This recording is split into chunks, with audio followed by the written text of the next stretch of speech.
A very good morning to all. In today's session, we are all going to learn what is all about the allocative efficiency under perfect competition and the efficiency of the market mechanism. So let's begin with the efficiency. So this is the meaning of the efficiency. Pareto efficiency is one of the type of economic concepts which always describe a situation where all the resources are distributed in the most efficient way and can be used effectively, and in fact there is no improvements can be made without making someone to take a disadvantage of it. That is called Pareto optimality, in other words. When it talks about the history of this concept, the efficiency, which the name called Pareto efficiency is one of the named after Wilfredo Pareto, which is who is an Italian economist, sociologist, and a philosopher. And of course, it is a key concept of the welfare economics. In this particular concept, it is also denoted that whatever the resources are available, whether it is called an optimum resources, which will be distributed in the most efficient way where no improvement can be made without making someone to take disadvantage of it. That is actually called efficiency. In other words, it is also called the Pareto optimality or the Pareto efficiency. This concept is mainly developed by Wilfredo Pareto, who is an Italian economist, philosopher, and of course, it is a well-known of welfare economics. Let's take an example, the sale of a used car. So in this particular example, the seller has a value of, let's say, 10 lakh rupees, and the buyer is willing to pay a 15 lakhs for it. But the ultimately efficiency is called where the benefits it's for both of the sides. That is the benefit, the amount will be decided is benefit for the buyer also, is benefit for the seller also, and the exact efficient amount is being decided, that is 12 lakh 50,000 would be a Pareto efficiency of this particular deal, where both the parties, whether the sellers and the buyers, are the better off as a result of the trade. And that is called the Pareto efficiency, where both the parties and the buyer or the seller would get an advantage of any trade, and that's called the Pareto efficiency. Let's talk about the another concept, that is the productive efficiency. So when we talk about productive efficiency, it is also known as the production efficiency, which is also another type of economic concept, where this particular concept states that whatever the available resources in the economy, it produce, this concept will show up or reveals the largest possible output from the available resources in an economy. So once the company or any of the market reaches that, you can see the maximum point, or you can say in other words a productive efficiency, that would be the maximum point. So any of the additional units would require, or to produce an additional unit, it requires to reduce the production level of the another good. That, in other words, we can call that to gain an additional unit of one good, it means to reduce the another unit of earlier good, and that is called productive efficiency. To reach out the maximum level of output, the particular seller has to deal with to reduce an additional unit to gain a more units of another good, and that is actually called the productive efficiency.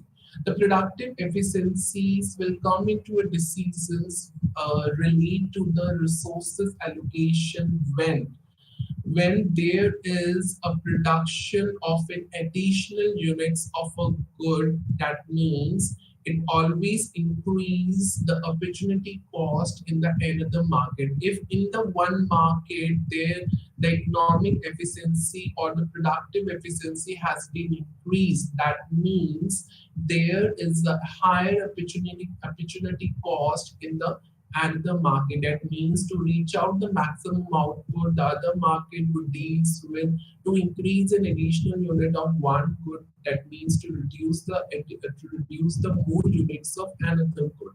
That exactly called the opportunity cost, which comes under the productive efficiency. So look at the diagram over here where the two main goods has been used, that is the quantity of the butter produced and the quantity of guns produced. So look at the production possibility curve, or in other words I could see the production possibility frontier where the all these points, that is B, D and C, where all these points are productively efficient, but at point A that will be shown in the diagram would not be efficient as it unders the underemployment. And when we talk about the point X, this is the most efficient uh, point where the production can be achieved efficiently.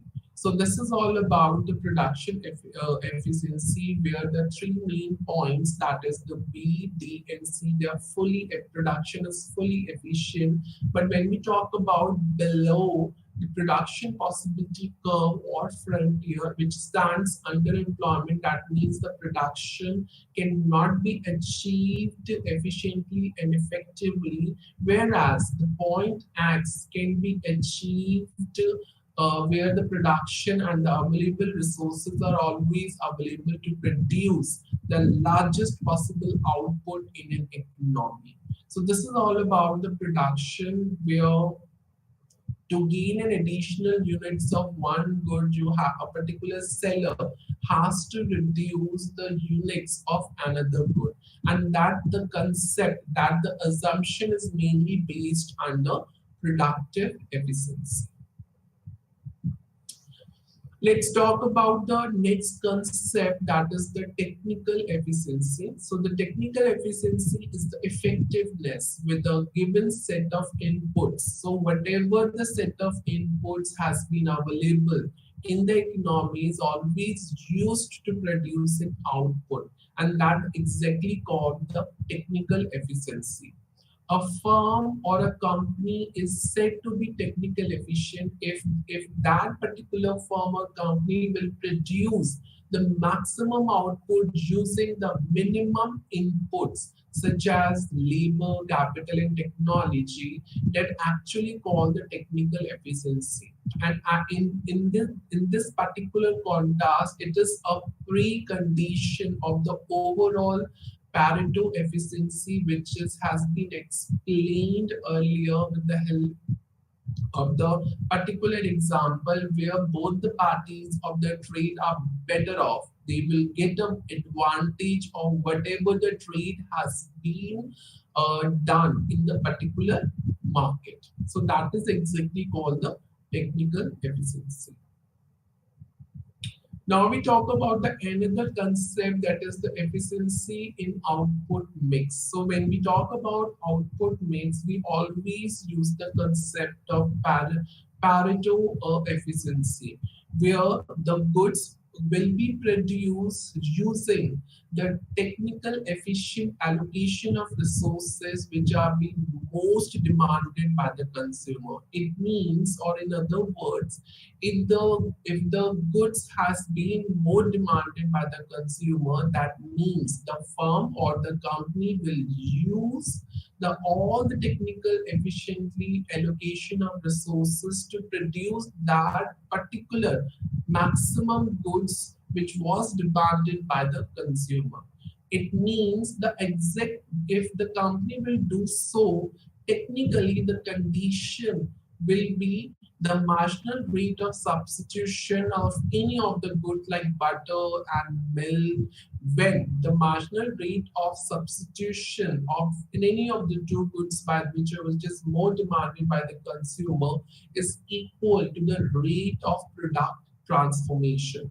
So before I come up further, go to upcoming slides, I would like to explain these two main concepts. What is the marginal rate of substitution and the marginal rate of transformation? So when we talk about the marginal rate of substitution, is the amount of one good that a consumer is willing to give up in exchange of another good. For example, if one consumer wants some units of oranges, that means that consumer has to give another good that is called apple, and that is called the marginal rate substitution. When we talk about the rate of product transformation, or in other words, I could say it is the marginal rate of transformation.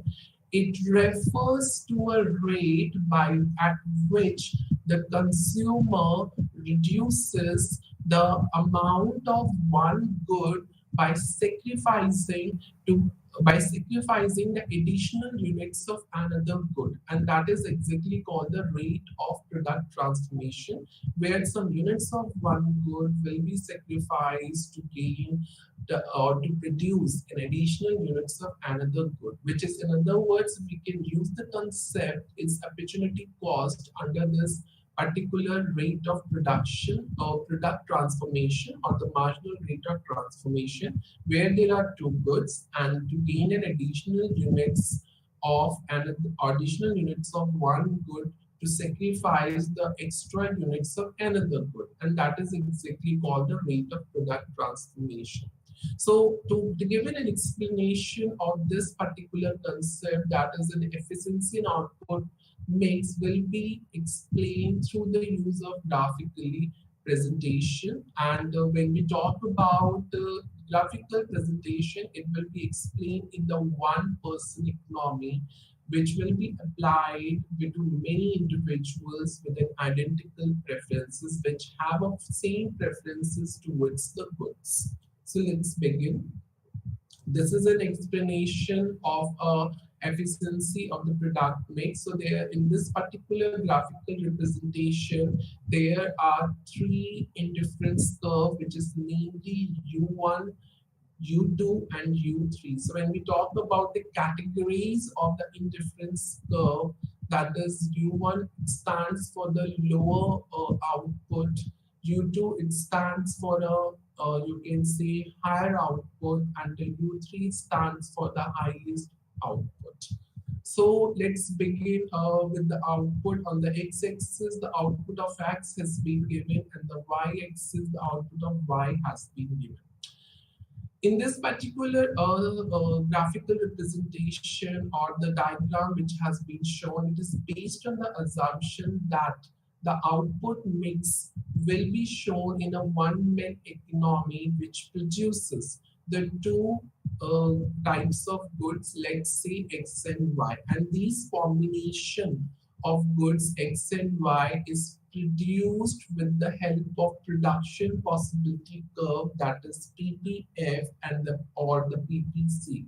So any point on the PP curve represents the optimum efficient technical use of allocation of resources. That whatever the point which has been shown, that is point E, which shows an optimum level of output which has been achieved on a higher indifference curve with the budget which has been given and prescribed and used under by the firm. So the point which is called E, which is always tangent to the higher indifference curve, that is U2. So if we talk about this curve where the E is the equilibrium point and which is tangent to the budget line, which is called the budget line is PP, uh, that shows the higher you can see level of output, and at this particular point the individual marginal rate of substitution of any of the two goods is equal to the marginal rate of transformation, and that is the exact you can see the condition to reach out the efficiency in the particular output mix. So this is the condition where a firm has to achieve at a point E, which is an equilibrium that states that particular reveals that or states that the marginal rate of technical substitution is equal to the marginal rate of transformation or a rate of product transformation, and this is the main condition to reach out the overall efficiency of a one person economy. So in this particular economy, the curve PP stands for the combination, that is production possibility is a combination of two goods, let's say X and Y, which that can be produced.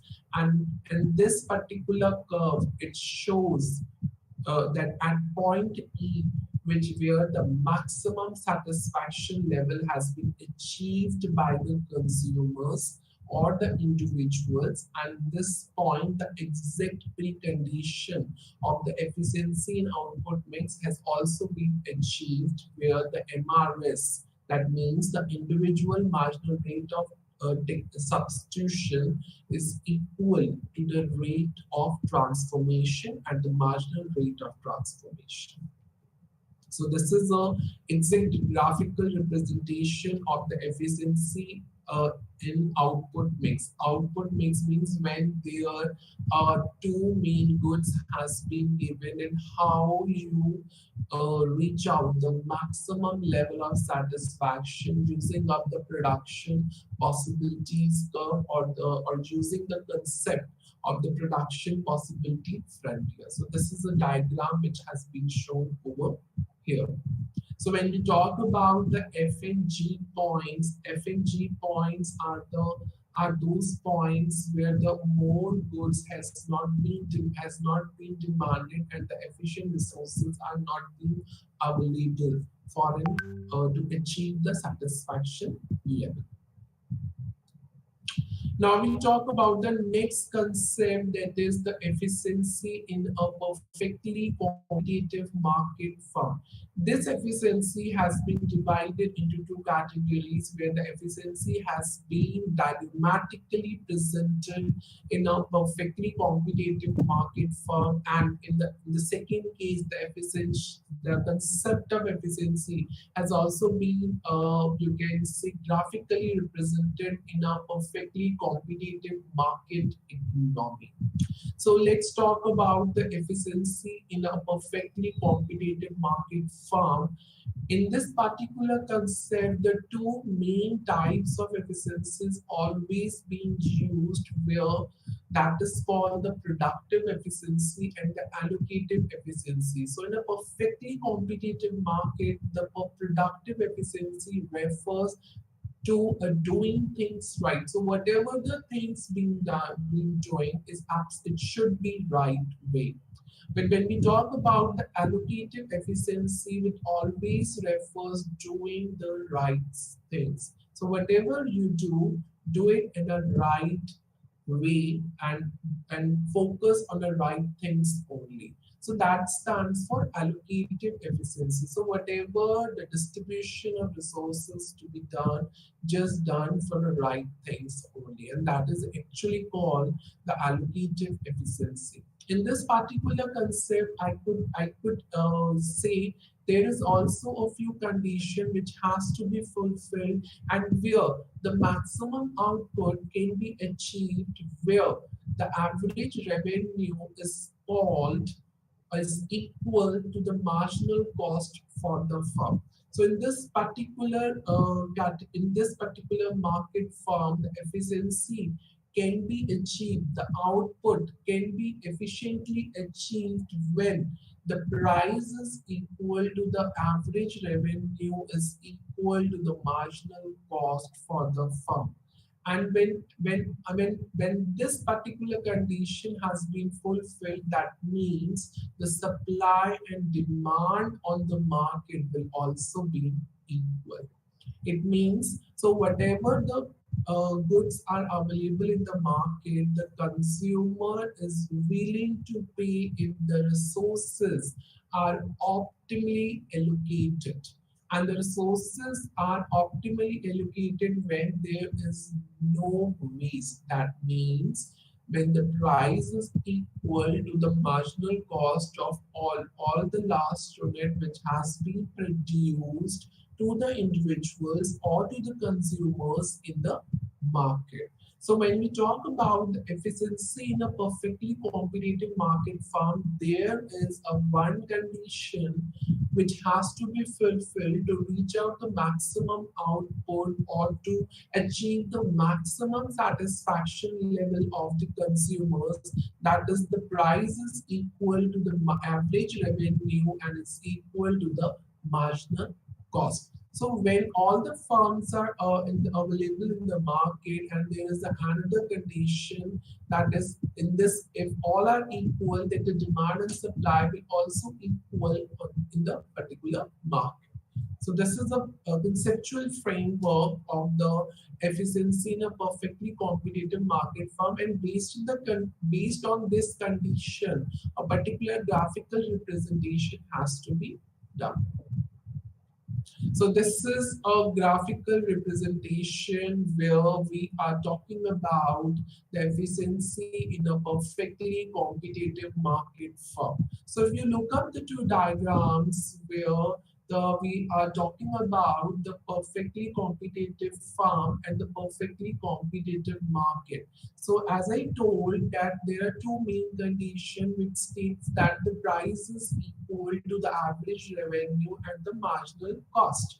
And ultimately, when we talk about when this condition is equal, then in the market, whatever the farms are available, where the demand and supply will also equal in case of perfectly competitive market. So let's have a explanation of this particular diagram. So in this particular figure, the long run equilibrium of a perfectly competitive market or output is achieved at a basic condition or a precondition to reach out the maximum level of output. That is, the price is equal to the average revenue, average cost at a minimum level, that is called the MIN, which is also equal to the marginal cost, is also equal to the average revenue, marginal revenue, and demand.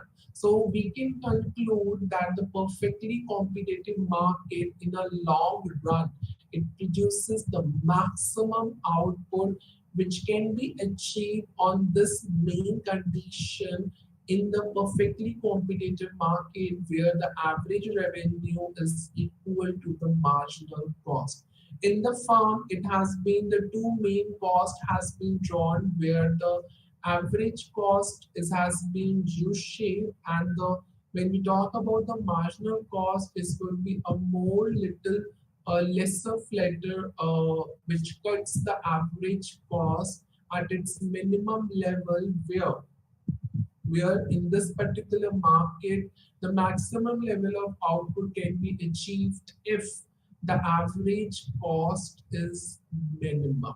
So this is the main condition which has to be fulfilled and which has shown in the diagram and fulfilled as well, which produces where the firm produces the maximum output where the average revenue is equal to price is equal to marginal cost, and the market equilibrium can be achieved when there is no excess demand and supply. So if you look up the market situation in a perfect competition where the demand and supply has been equal at one point, which is the price has been in that particular equilibrium point is E, where the equilibrium price and the quantity has remains the fixed at that particular point. That means efficiency can be achieved or the maximum output can be achieved when both are intersect to each other and in respective of the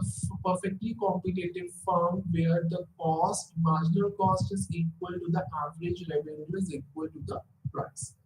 But under this particular graphical representation, there are two main types of efficiency which which has been used in the perfectly competitive market, that is the productive efficiency and the allocative efficiency. So when we talk about the productive efficiency, where the long run equilibrium for such perfectly competitive market, it's shown that the average revenue is equal to the average cost at minimum point where the firm being called a productively efficient, where the firm can allocate all its resources to reach out the maximum output at this particular condition, that is the average revenue is equal to the average cost at minimum point, which has been shown in the diagram where the average revenue curve, it touches at the minimum point, which is the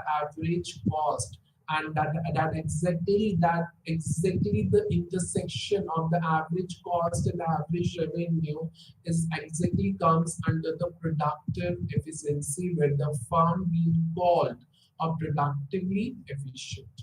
When we talk about the allocative efficiency, you can see on the horizontal demand curve, which has been shown in the perfectly competitive market firm, which is also equal to the marginal revenue and average revenue, where the firms is not being where the firm is being forced to produce the maximum level of output, where the two main concept being equal, that is the price is equal to average revenues equal to marginal cost. And in this particular condition, when we talk about the allocative efficiency, the, the firm is actually called the allocatively efficient.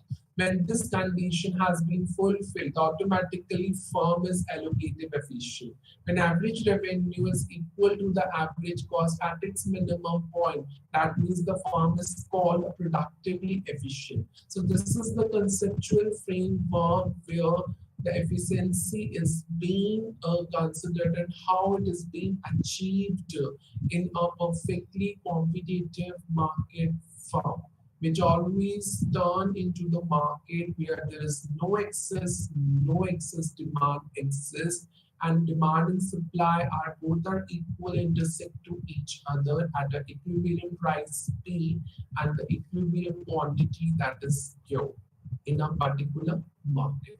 So this is the conceptual framework as well as the diagrammatic representation along with the explanation. Now we talk about the another concept, that is the efficiency. As I already told that efficiency is being represented in two parts, the perfectly competitive market firm, and now I am coming up to the efficiencies to be represented in a perfectly competitive market economy. So when we talk about us in a very simplified manner, where all the individuals are identical and engaged in a growing food. So this is one of the you can see an example which has been considered to explain this concept, where in this particular competitive market where all the individuals are identical, are same, and are mainly engaged in the growing food. There is a main assumptions in the perfectly competitive market economy. The first assumption is the law of diminishing returns. So when we talk about the law of diminishing returns, that means any extra minutes of work which has been denoted by the farmers on a fixed land brings less and less extra food. Second assumption is that each extra unit of food consumed brings the less satisfaction level for that particular individuals. So these are the two main conditions. The first condition is whatever the extra minute is devoted on the fixed land, it brings less and less extra food. Everyone said the less food. It said brings less and less extra food. But the second condition, that means second assumption, is that any each extra unit of food, whatever consumed, it always brings us less satisfaction level, or the satisfaction level will goes on diminishing, or in other words, I could say it's called a damaged marginal utility, where the satisfaction level goes on a declining rate if each extra unit of food consumed brings less satisfaction. So let's go on through or using of these assumptions and this particular example, that is a growing food for the individuals or farmers. Let's you can say simplify or understand this concept using the graphical graphs or showing up a graphical representation of this particular concept. So this is a mean the efficiency in a competitive market where the marginal cost has been drawn, which begins from the y-axis, and the marginal utility, which always equals to demand curve and which always shown on the uh, downward sloping. So let's begin this. If you look up the particular diagram, it always shows that this particular graphical representation using a framework where the individuals are identical and you can say engaged in the growing food. And if we look up, the marginal cost is always an upward sloping, and the marginal utility, which is equal to demand, it's downward sloping. So the marginal cost curve we can call an industry supply curve, which always equal to the supply, which always where the marginal cost is equal to the supply curve.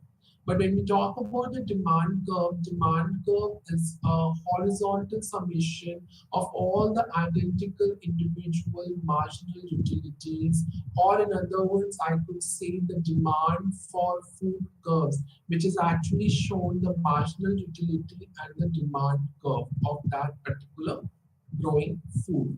The interaction of these two curves will reach out the equilibrium point, that is called point E, and point E, the particular equilibrium, you can see the marginal utility and the marginal cost has been measured, and the OQ is the quantity has been measured. So at point E, the farmers are actually supplied the exact quantities of the foods where the consumer is actually willing to purchase at an equilibrium market price only, neither less or neither more. And each person will be working up to that particular critical point where the marginal cost is increasing and the demand is actually declining. So when and the particular all the farms or all the individual has to work out when the marginal cost is increasing and the marginal utility is goes on definition. So at point we can look at the you can say the vertical line at point F. So each person has to work out on this critical point at point F, where the declining marginal utility of consuming the particular food, particular you can say product, let's say the food which intersect at a rising marginal cost, which is equal to the supply curve. So this is the where the two main supply and demand curves will intersect each other, and which is always equal to the marginal cost and the marginal utility.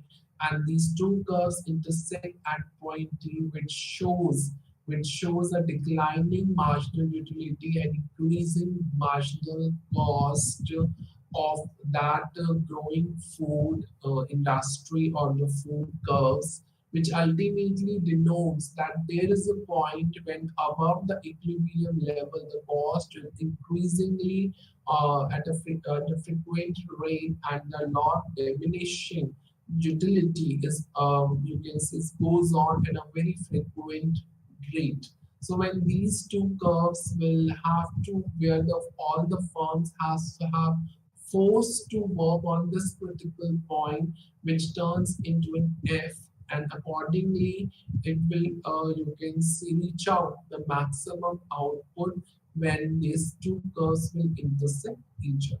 So this is a conceptual framework where the marginal utility is equal to the demand curve and the marginal cost is equal to the supply curve. So when these intersect, we reach out the equilibrium point where all the firms has to focus or has to you can see work on a critical points, that is point F, where the increasing marginal cost at of the food curves intersect to the declining satisfaction level of the individual. So this is all about the efficiency in a competitive market economy.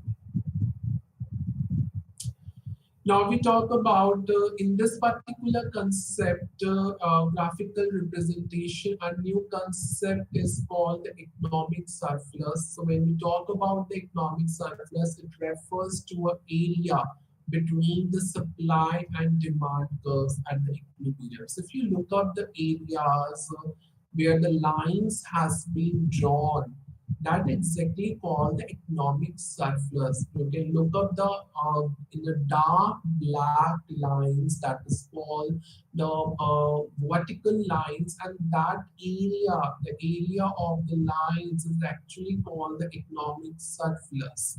So that is the new concept which has been derived from the efficiency in the perfectly competitive market economy, and that new concept is called economic surplus, which is the area between the supply and the demand curves at the equilibrium point. The economic surplus is actually the sum of the consumer surplus and the producer surplus. So when you conceptually we can talk about the economic surplus is actually a summation of the consumer surplus and producer surplus. So the consumer surplus is the area between the demand curve and the price line, and the producer surplus is the area between the price line and the supply curve. So if you look up, you get the consumer surplus. We always talk about that above the equilibrium point where we are talking about the consumer and the demand. Consumer, we are talking about the consumer demand. We're talking about the consumer satisfaction level, which is depends upon their demand. But when we talk about the producer surplus, we are actually talking about the area related to the cost of price, which is equals to the supply curve of the individual of the particular consumers or individuals. So this is the main difference, that in this particular diagram, a new concept has been tried, that is the economic surplus. And economic surplus is the area between the demand and supply. So when we talk about the new concept economic surplus, which in other words we can also theoretically we can also define that it is a summation of the consumer surplus and the producer surplus. So when we talk about the consumer, we will talk about the marginal utility and the price line and the demand curve. When we talk about the producer surplus, we talk about the price, cost, and the supply of that particular product by the consumers. So this is the exact theoretical framework where the producer surplus is the area between the price line and the supply curve. And the producer surplus is also include whatever the firm rents and profits involved, and the specialized inputs of the owners in that particular industry. And it also indicates whatever the excess of revenues over the cost of production. So the economic surplus is actually called the welfare economics, or any of the revenue gain from the production. and the consumption of a good. And of course, it always, in this particular economic surplus, there are two main conditions which I already explained to reach out the maximum output or maximum amount of the output. That is, the price is equal to the marginal utility and the price is equal to the marginal cost. So when we talk about when price is equal to the marginal utility, we talk about the consumer surplus. When we talk about the price is equal to the marginal cost, we talk about the supply of goods. That is supply of food. When we talk about the price is equal to marginal utility, we talk about the consumers choose those foods or purchase those goods where the price is equal to the marginal utility. That means every person who is buying or who is willing to buy a food is actually satisfied of buying the last unit of the food consumed until it reaches to a maximum level of satisfaction. And that is when we talk about in the figure we are explaining about the point E, which is an equilibrium point, and that equilibrium point, the two main condition is to be related. Condition is related to the marginal utility, and that's another condition is related to the marginal cost. So when we talk about the second condition, that is price is equal to the marginal cost, we are talking about the producer surplus. We are talking about the producers where and where the each person is supplying food up to a point of equilibrium point, that is E, where the price is equal to the marginal cost of last unit supplied, not consumed. I'm talking under this second condition is supplied.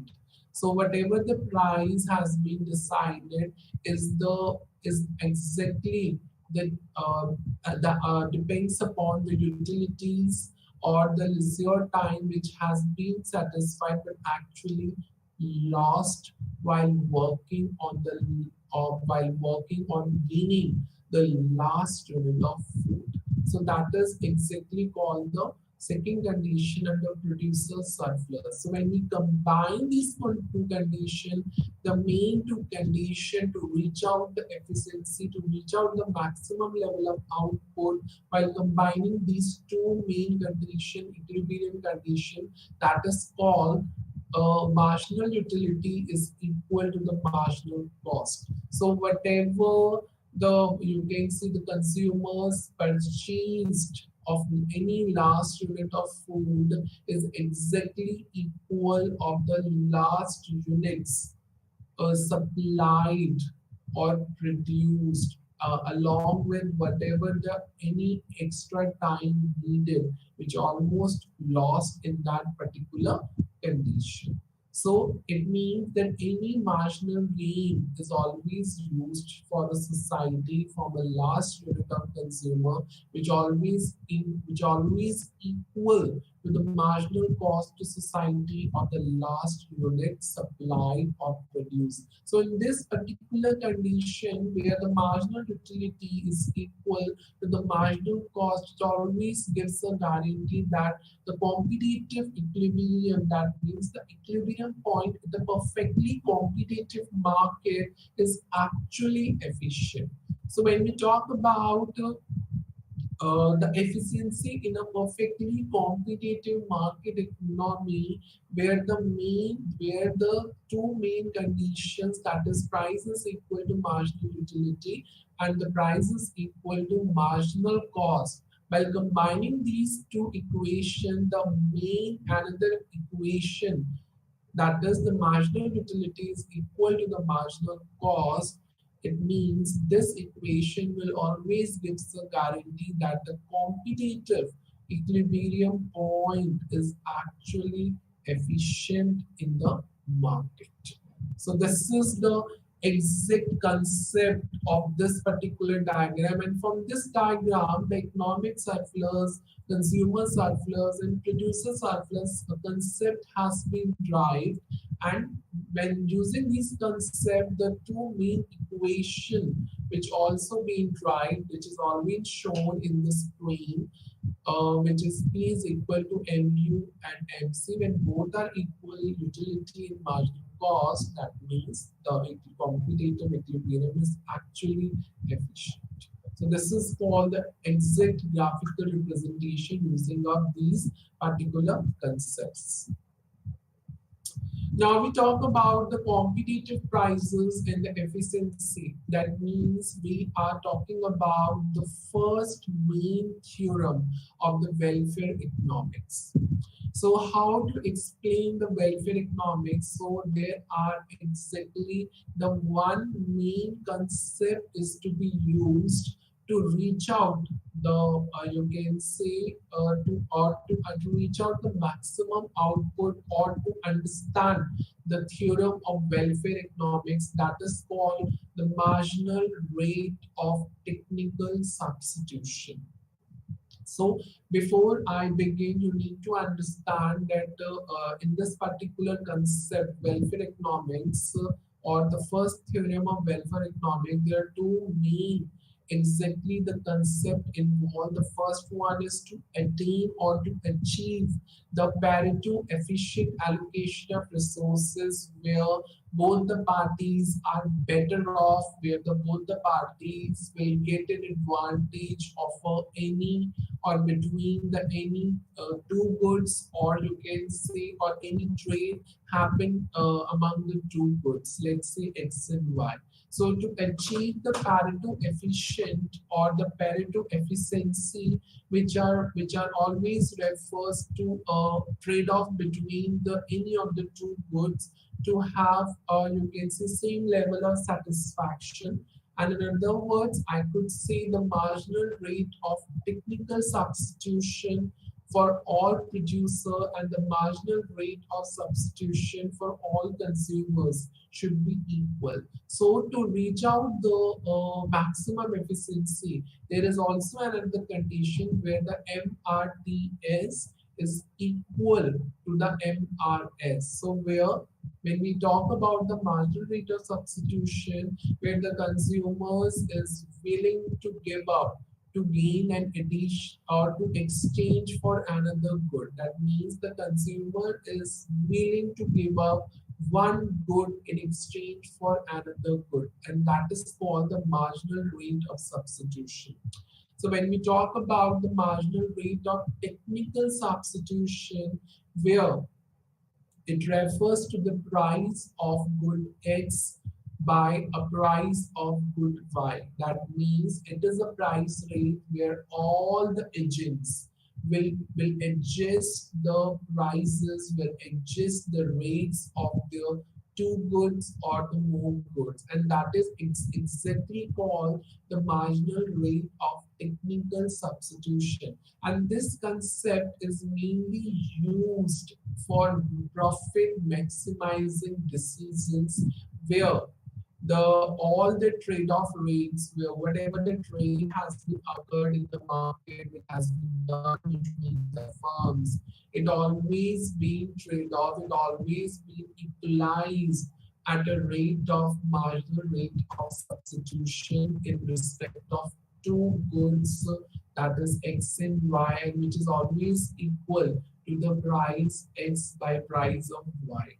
So it means to reach out or to understand the basically the theorem of the welfare economics is there is a one main condition to understand, that is the marginal rate of technical substitution refers to a price ratio of any of the two goods, let's say X and Y, which is always equal to the marginal rate of substitution of for all the consumers, which is also equal to the price of X by price of Y. And that is actually called the welfare economics. And that this equation stands or reveals the first or fundamental theorem of welfare economics, where all the agents, all the economic agents has to face the same price level in a perfectly competitive market, and whatever the trade rates uh, occurred or used in a particular market will all be equalized at this particular condition, that is called MRTS is equal to MRS is equal to price ratio, and this is called the first theorem of welfare economics, where the price is seen and how you trade off at this particular rate and how it would be the better off or the trade-off between the producers and the consumers in that exact market is called the theory of or the theorem of welfare economics. This is a graphical representation that how this slope, that is the ratio of price of X by price of Y, has been shown through the graphical representation using up the PPC curve, using up the indifference curve along with the budget line.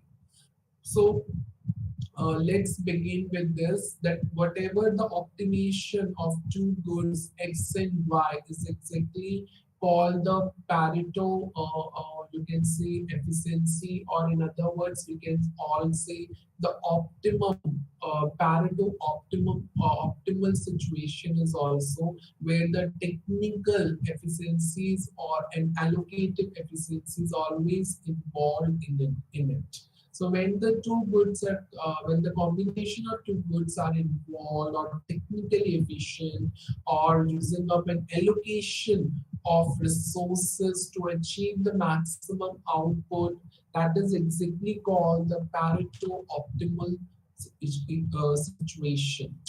When we talk about in this particular diagram, the equilibrium price, that is the price X which always equal to the price of Y, which leads to a Pareto efficient solution. In this particular concept, when we talk about the Pareto efficiency, the prices are always equal when we combine the two possible goods, let's say X and Y.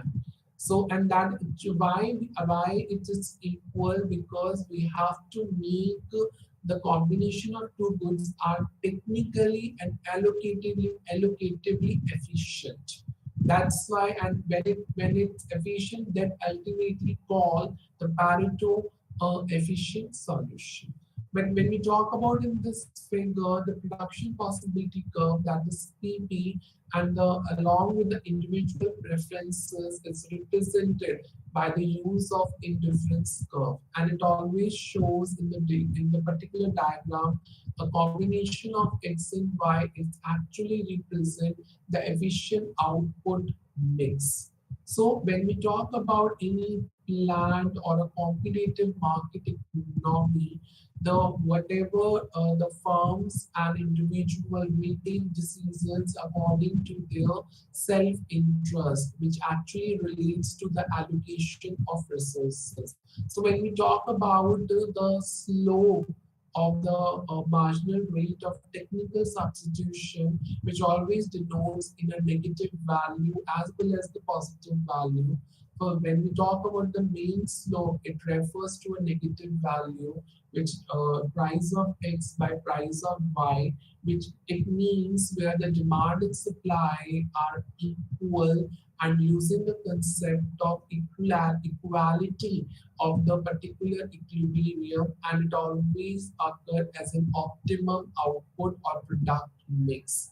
So this slope is actually refer to the marginal rate of technical substitution, which refers to a price of X by price of Y. This price mechanism is not only ensure that the production is technically efficient, but also ensure that the supply and demand of the product is actually efficient using the solution of the concept of you can say Pareto efficiency and the allocative efficiency. So when any combination of two goods using the concept of price ratio or to make up the technical efficient and allocative efficient, that actually called the theorem of the welfare economics, where the marginal rate of technical substitution is actually equal to the ratio price ratios of x and y, and when this is equal, that means automatically the condition is also has been fulfilled, where the marginal rate of technical substitution is also equal to the marginal rate of substitution. So where we talk about the marginal rate of technical substitution is for all the producer. So when we talk about the marginal rate of substitution, it's for all the consumers. When both are equal, that exactly called the first theorem of the welfare economics. So this is the graphical representation of this particular concept. Now we talk about what are those factors which influence the competitive market. So these are the four main factors. The first one is imperfect competition. So when we talk about imperfect competition, it refers to those situations where all the economic agents are involved and have some power over in the market to determine the price. So when they determine the price and they got us some power and to determine price in the market, and that in that particular situation, the demand curve for its product is downwards sloping, and ultimately when it's downward sloping, that means or whatever the market prices has been decided by the particular economic agents that actually motivates to reach out the profit maximization situation where the marginal revenue will be more focused rather than the market price. So whatever the additional unit is being produced to reach out or to achieve the maximum revenue in this particular market. So this factor is also influence the competitive market. When we talk about imperfect, that means all the firms will have some power to determine the price. Actually, the price is being decided by the industry, but in this particular market, it is owned to determine the price, and that is the main reason it actually influences the competitive markets. Next concept is externalities. When we talk about externalities, it's actually fail. This factor is actually fail to how to allocate the resources efficiently when there is an interaction or between the farms and individuals that actually not focused, that actually not reflected the exact market prices of the products. For example, a particular farm is polluting the air with industrial smoke and the other debris. Such situation is called the externality. An interaction between the interaction has been occurred between the farm level of production and the individual's welfare, but exactly not accounted by a price system, and that is called, and if such situation is not being you can say resolved, then ultimately it influences all of the competitive markets economy. So this is also the one of the factor that actually influence the competitive market. Next one is public goods. A similar problem in pricing, because a particular firm has to decide the pricing of these goods. When we talk about the public goods, we talk about public education, books of the students, books of the kids, books of the schools. We talk about the medical health professions. We always help to provide the free services, and it is always unsuitable for the production in markets. So this is also, we talk about the pricing of the public goods. It also influence the competitive market, as it is a free of cost for the welfare of the people. The next one is imperfect information. If there is no proper information, no full information is being disclosed to both producers and buyers in the market, and ultimately it influences the competitive market. And it is always being based on the assumptions that the buyers and sellers has the complete information to whatever the goods and services they buy and sell. If this information is imperfect, then ultimately it influences the competitive market. Now we talk about the meaning of externality. So when we talk about the externality is the cost, is the benefit that being caused by the one party, but the another party taking an advantage financially for of that benefit or for that producing that particular product. Externalities can be negative and positive. So when we talk about negative externality is an indirect imposition of a cost by one party to another. So when we talk about positive externalities, that means one party receive the benefits and the actions of the another party. That means some work has been done by another party and the benefit will goes to another party. So that is called the positive externality. And if something that is a cost imposed by one party to another, that is called the negative externality. So it depends upon the production and the consumption of goods and services only. That's all for today. This is all about the topics which has been taught today. I will come up with the most important or relevant topics related to the upcoming blogs and as well as the units. So till time, thank you for listening this lecture and namaste to all.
I am Dr. Anjaya. I am Dr. Anjaya, Professor of History, Usmania University.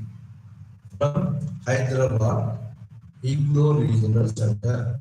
From Hyderabad, IGNOU Regional Center.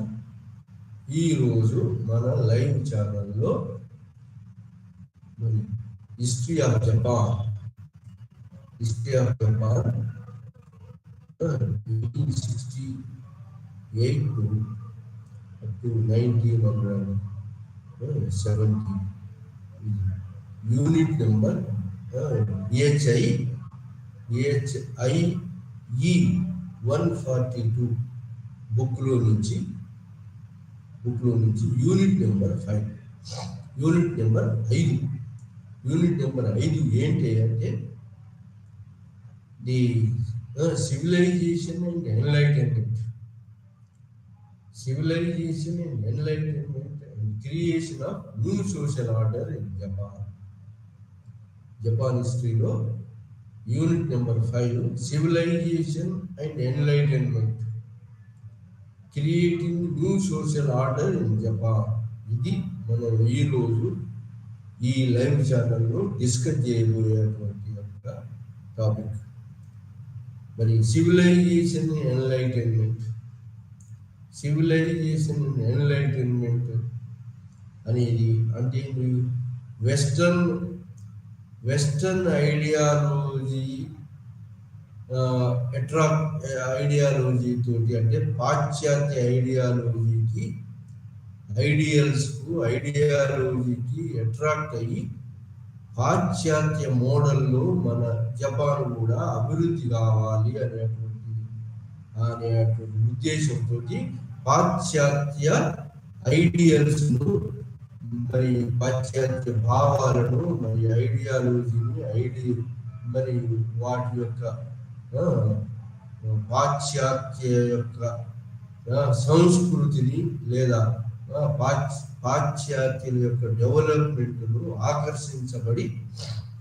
ఆకర్షించబడి పాశ్చాత్యులలాగా Japan కూడా అభివృద్ధి కావాలనేటువంటిది ఒక ఉద్దేశం బయలుదేరి, మరి దాన్ని పాశ్చాత్యులలాగా develop కావాలని advocate చేశారు కొంతమంది ఇంటలెక్చువల్స్.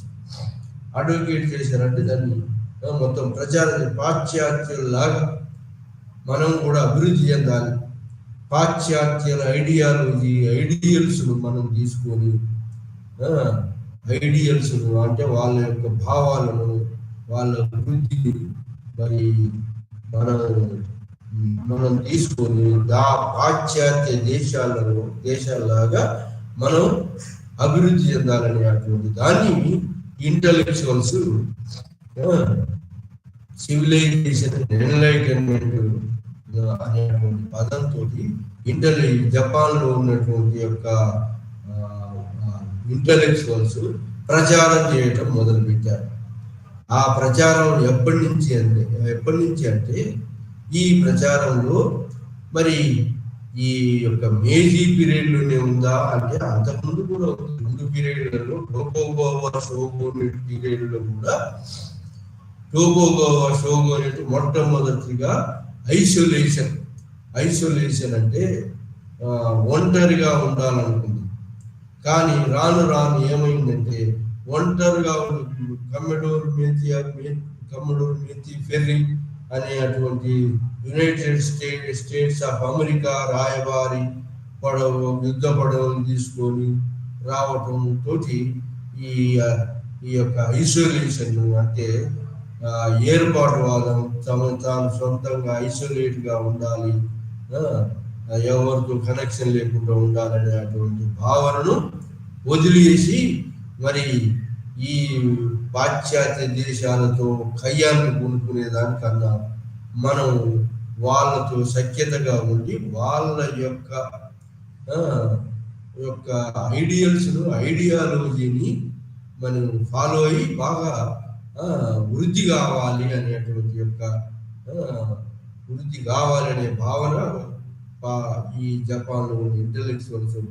అంతేకాకుండా జపాన్లో టోకుగవా గవర్నమెంట్ అఫీషియల్స్లో కూడా మనం ఈ యొక్క అమెరికా యొక్క ఓడను రాయబారిని కనుక తిరస్కరిస్తే ఆ వాళ్ళతో యుద్ధం కొనుక్కోవాల్సి వస్తుంది. కాబట్టి ఇమీడియట్ గా అది ప్రయోజనకరం కాదు. ఇవి కొంత రిలీఫ్ మనకు వస్తుంది, తర్వాత ఆలోచిద్దాం.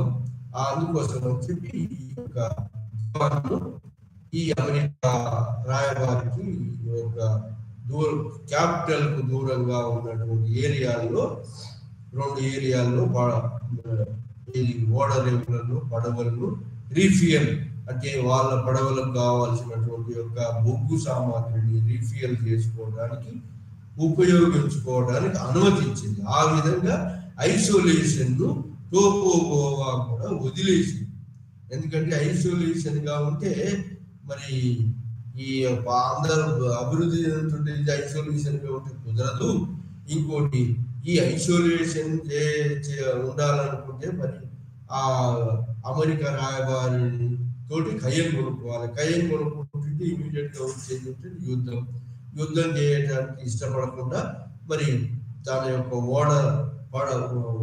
తన యొక్క క్యాపిటల్ కు దూరంగా ఉన్న సీ పోర్ట్స్ లో అమెరికాకు మరి ఇచ్చివేయడం జరిగింది. అమెరికాకి ఇచ్చేయగానే మిగతా యూరోపియన్స్ వాళ్ళు కూడా అడిగారు. ఆ యూరోపియన్స్ ఇంగ్లాండ్ వాళ్ళకు, ఫ్రాన్స్ వాళ్ళకు, జర్మనీ వాళ్ళకు కూడా ఇచ్చివేసి ఈ ఓడరేవులు ఇచ్చివేయడం జరిగింది. ఇంకా కస్టమ్స్ వసూలు చేశారు కూడా వాళ్ళకు కొంత ఫేవరెట్ దాన్ని కూడా కల్పించారు. సో ఈ విధంగా జపాన్ తన యొక్క తన సరిహద్దులను పాశ్చాత్యులకు తమ ఓడరేవుల ద్వారా ఓపెన్ చేయడం జరిగింది. ఆ విధంగా ఓపెన్ చేసిన తర్వాత నెమ్మదిగా మరి ఈ టోకుగవా షోగునేట్ ఏం చేసిందంటే ఇక ఐసోలేషన్ అనేది కుదరదు. ఈ మోడర్న్ పీరియడ్ లో మరి ఈ మిగతా పాశ్చాత్య దేశాలలాగా మనం కూడా అభివృద్ధి కావాలి అని చెప్పి టోకుగవా షోగునేట్ అధికారంలో ఉన్నటువంటి యొక్క ఫ్యూడల్ ప్రభుత్వం, ఫ్యూడల్ ప్రభుత్వం ఏం చేసింది, వాకాపు అంటారు దాన్ని. వాకాపు ప్రభుత్వం ఏం చేసిందంటే మరి రాయబారం పంపింది. ఎక్కడికి? ఐరోపా దేశాలలో ఎలా అభివృద్ధి జరిగింది ఆ రాయబారాలను ప్రభుత్వం తరఫున రాయబారాలను పంపి అక్కడ ఉన్నటువంటి డెవలప్మెంట్ స్టడీ చేసి ఇక్కడ కూడా అలాంటిది మరి వృద్ధి చేయాలి అని చెప్పి తన గేట్స్ ఓపెన్ చేసింది ఈ యొక్క టోకుగవా షోగునేట్ పీరియడ్.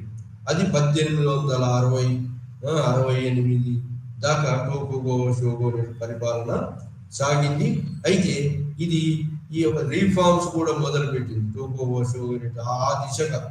ఏది పాశ్చాత్య దేశాల్లో ఉన్నటువంటి డెవలప్మెంట్ స్టడీ చేయాలని అధికారులు పంపింది. మరి ఆ విధంగా జపాన్ కూడా అభివృద్ధి చేయాలని అడుగులు వేసింది. కానీ కొన్ని రీఫార్మ్స్ కూడా తీసుకొచ్చింది, కానీ అవి స్పీడ్గా లేకపోవడము. 1800 లాంగ్ రూల్ చాలా కాలం పరిపాలించింది కాబట్టి కొంతమంది వ్యతిరేకులు కూడా మూట కట్టుకుంది చాలా టోకుగవా ఫ్యూడల్ ప్రభుత్వం. ఆ వ్యతిరేకులలో ముఖ్యమైనటువంటి వాళ్ళు ఎవరంటే సమురాయ్ వర్గం,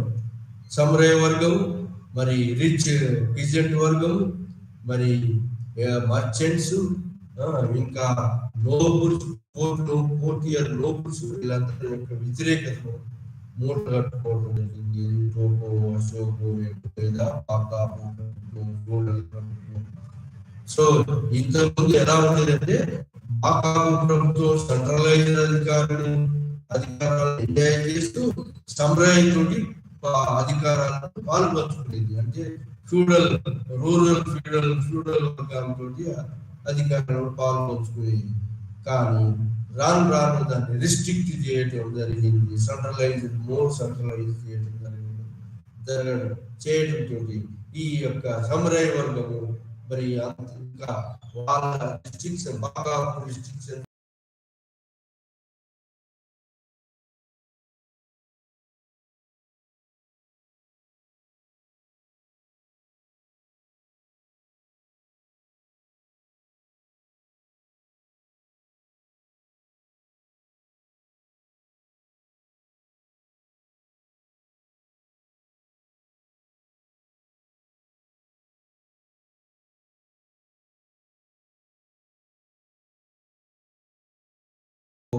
షోగున్ ప్రభుత్వానికి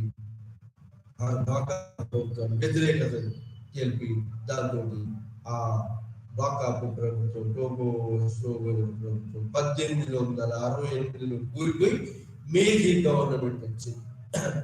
మేజీ గవర్నమెంట్ అంటే చక్రవర్తికి సపోర్ట్ చేసి మేజీ గవర్నమెంట్ ఒక అలిగార్కీ గవర్నమెంట్, అంటే కొంతమంది చేతిలో పరిపాలన, ఒక సెంట్రలైజ్డ్ పరిపాలన కొంతమంది చేతిలో. మరి ఎంపరర్ అంటే చక్రవర్తి దానికి హెడ్, కొంతమంది ఇంటలెక్చువల్స్ దాంట్లో మెంబర్స్. ఇలాంటి అలిగార్కీ ప్రభుత్వాలు మేజీ చక్రవర్తులు ఏర్పాటు చేశారు. ఈ మేజీ చక్రవర్తులు అలిగార్కీ ప్రభుత్వం కూడా ఏం చేసిందంటే సెంట్రలైజ్డ్ అధికారాలను తీసుకురావాలి. మరి అధికారాలు తీసుకొచ్చి మరి మిగతా ఎవరైతే వాళ్ళకు ఈ మేజీకి సపోర్ట్ చేసారో వాళ్ళతో షేర్ చేసుకుందామో అనే ఉద్దేశంతో సమన్వయ వర్గము, వర్గం, మరి మర్చెంట్స్, మరి ఈ నోబుల్స్, కోర్టియర్స్, వీరందరూ మేజీ రెస్టరేషన్ 1868లో మేజీ రాజరిక వ్యవస్థ. అంటే అంతకుముందు కూడా పీరియడ్ లో కూడా రాజరికం ఉంది కానీ రాజు రియల్ అధికారాలు ఏమి చెలాయించేవాడు కాదు. ఇంకా అతనికి అయ్యే ఫైనాన్స్, ద్రవ్య సంబంధమైన నిధులు కూడా షోగునేటు సమకూర్చేది. ఆ విధంగా మరి నామినల్ హెడ్ గా ఉండేవాడు అంతకుముందు. ఇది ఈ టోగోగోవా షోగునేట్ కన్నా ముందు.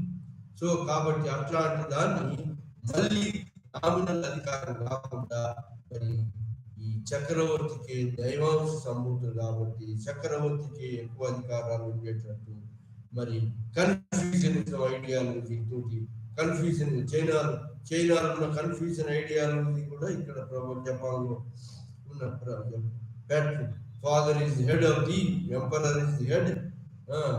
అంటే ఎంపరర్ చక్రవర్తి ఫాదర్ లాంటి వాడు కాబట్టి అతనికి అన్ని అధికారాలు ఉండాలని చెప్పి ఒక అలిగార్కీ వర్గం బయలుదేరి మరి ఈ యొక్క సివిలైజేషన్ ఎన్లైట్మెంట్ కావాలి అనేటువంటి అభివృద్ధి జరగాలి.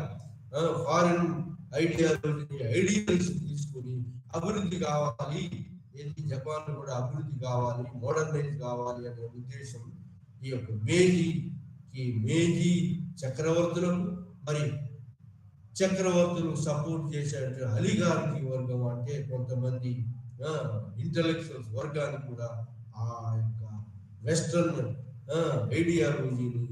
ఐడియల్స్ ఫాలో అయ్యి మనం పాశ్చాత్యులలాగా అభివృద్ధి చెందాలనే ఒక ఉద్దేశం బయలుదేరింది ఈ యొక్క మేజీ పరిపాలన 1868 నుంచి. సో ఆ విధంగా ఆ సివిలైజేషన్ ఎన్లైటన్మెంట్ జరగాలి. సివిలైజ్డ్ కావాలి, జపాన్ వాళ్ళు సివిలైజ్డ్ కావాలి. ఎన్లైటన్మెంట్ అంటే ఆ పాశ్చాత్యాలలో ఎలాంటి అభివృద్ధి జరిగిందో అలాంటి అభివృద్ధి ఇక్కడ ఎందుకు లేదు, అలాంటి దాన్ని ఇక్కడ ఎన్లైటన్ అయ్యి ప్రజలు లేదా అధికారంలో ఉన్న అలిగార్కీ ఎన్లైటన్ అయ్యి అలాంటి రిఫార్మ్స్ ఇక్కడ తీసుకురావాలి అనేటువంటి యొక్క ఉద్యమం బయలుదేరింది అలిగార్కీ మేజీ చక్రవర్తి హెడ్ గా ఉన్నటువంటి అలిగార్కీలో ప్రభుత్వం తరఫున మేజీ చక్రవర్తిగా ఇంపీరియల్ అథారిటీ ఉన్నది, బాగా అన్ని అధికారాలు అతనికి దత్తత చేశారు. అయినా కూడా అలిగార్కీ కూడా పాలు పంచుకున్నది చక్రవర్తితో పాటు. చక్రవర్తి హెడ్ గా ఉంటాడు, మరి మిగిలిన కాన్స్టిట్యూషనల్ హెడ్ గా ఉంటాడు. కానీ అధికారాలు మాత్రం దైవాంశం. కొంతమంది అన్నారు చక్రవర్తికి అన్ని అధికారాలు ఇవ్వద్దు, constitutional government rights, people's right, freedom and people's rights movement కూడా వచ్చింది. అయినా కూడా ఎక్కువ అధికారాలు దైవాంశ సంభూతులు మరి కన్ఫ్యూజన్ ఐడియాలజీని చైనాలో చక్రవర్తి ఫాదర్ లాంటి వాడు కాబట్టి చక్రవర్తి ఆధ్వర్యంలోనే మోడర్నైజ్ కావాలి జపాన్ అని చెప్పి ఈ యొక్క ఉద్యమం మేజీ చక్రవర్తుల హెడ్షిప్ ద్వారా ఒక అలిగారికి ప్రభుత్వం ఏర్పడి అలిగారికి ప్రభుత్వం తోటి ఒక ఉద్యమం లాగా బయలుదేరింది. ఏది మోడర్నైజ్ చేయాలని జపాన్ ఉద్యమం లాగా బయలుదేరి మోడర్నైజ్ చేయాలని ఇంటెలెక్చువల్స్ ఈ ప్రభుత్వం తరఫు. అయితే బయట కూడా ఇంటెలెక్చువల్స్ ఒక ఏది సొసైటీని ఇలాంటి సొసైటీని ఏర్పాటు చేసి ఇంటెలెక్చువల్స్ ఆఫ్ జపాన్ ఏమని సివిలైజేషన్ ఎన్లైటన్మెంట్ సొసైటీ పెద్దది ఏర్పడి సివిలైజేషన్ ఎన్లైటన్మెంట్ జపాన్ లో రావాలి, వచ్చి జపాన్ పాశ్చాత్య దేశాలలాగా అభివృద్ధి చెందాలని ఒక సొసైటీస్ కొన్ని సొసైటీస్ ఫామ్ అయినాయి. ఇంటెలెక్చువల్స్ లో కొన్ని ఎలా జపాన్ అభివృద్ధి కావాలనేటువంటి ఒక గ్రూప్స్ బయలుదేరి దాంట్లో ఒక గ్రూపే civilisation enlightenment intellectual group, strong group. ఆ స్ట్రాంగ్ గ్రూప్ ఆధ్వర్యంలో పాశ్చాత్య దేశాలలాగా జపాన్ కూడా అభివృద్ధి చెందాలి. జపాన్ లో మరి ఇప్పుడున్నటువంటి మేజీ అలిగారికి ప్రభుత్వంలో ఏమున్నదంటే ప్రభుత్వం ఉంది కానీ సెన్స్ ఆఫ్ నేషన్ లేదు, నేషన్ వుడ్ అనేది లేదు, ప్యాట్రియాటిజం అనేది లేదు. కాబట్టి అలాంటి ప్యాట్రియాటిజం ఉన్నటువంటి యొక్క ఉండి వెస్టర్న్ పందాలు అభివృద్ధి చెందాలనేటువంటి ఒక a civilisation enlightenment society, intellectual society, బలమైన సొసైటీ దీన్ని అడ్వకేట్ చేసి దాంట్లో మరి ఈ యొక్క వెస్టర్న్ పాశ్చాత్యులు ఏ విధంగా బాగా అభివృద్ధి చెందారు అలాంటి అభివృద్ధి కూడా జపాన్లో జరగాలి అని మొదలు పెట్టారు. ఆ విధంగా ఈ యొక్క సివిలైజేషన్ ఎన్లైటన్మెంట్ బలమైన సంస్థ సొసైటీ సివిలైజ్ కావాలి, జపాన్ ఎన్లైటన్మెంట్ కూడా కావాలి. ఆ దాంతో పాశ్చాత్య దేశాల్లో ఎలాంటి అభివృద్ధి జరిగిందో అలాంటి అభివృద్ధి ఇక్కడ కూడా జరగాలి అనేటువంటి యొక్క భావం ఈ యొక్క సొసైటీ ద్వారా సివిలైజేషన్ ఎన్లైటన్మెంట్ సొసైటీ బలమైన సొసైటీ ద్వారా వ్యాపింపజేశారు, అడ్వకేట్ చేసి ఆ విధంగా జపాన్ కూడా మరి పాశ్చాత్య దేశాల్లో అభివృద్ధి చెందాలి. ఆ పాశ్చాత్య ఐడియల్స్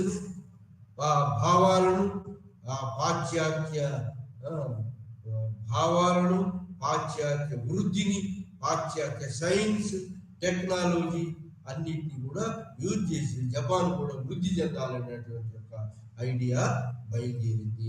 సో ఆ విధంగా పాశ్చాత్య దేశాలలాగా జపాన్ కూడా నిర్మించాలని బయలుదేరింది.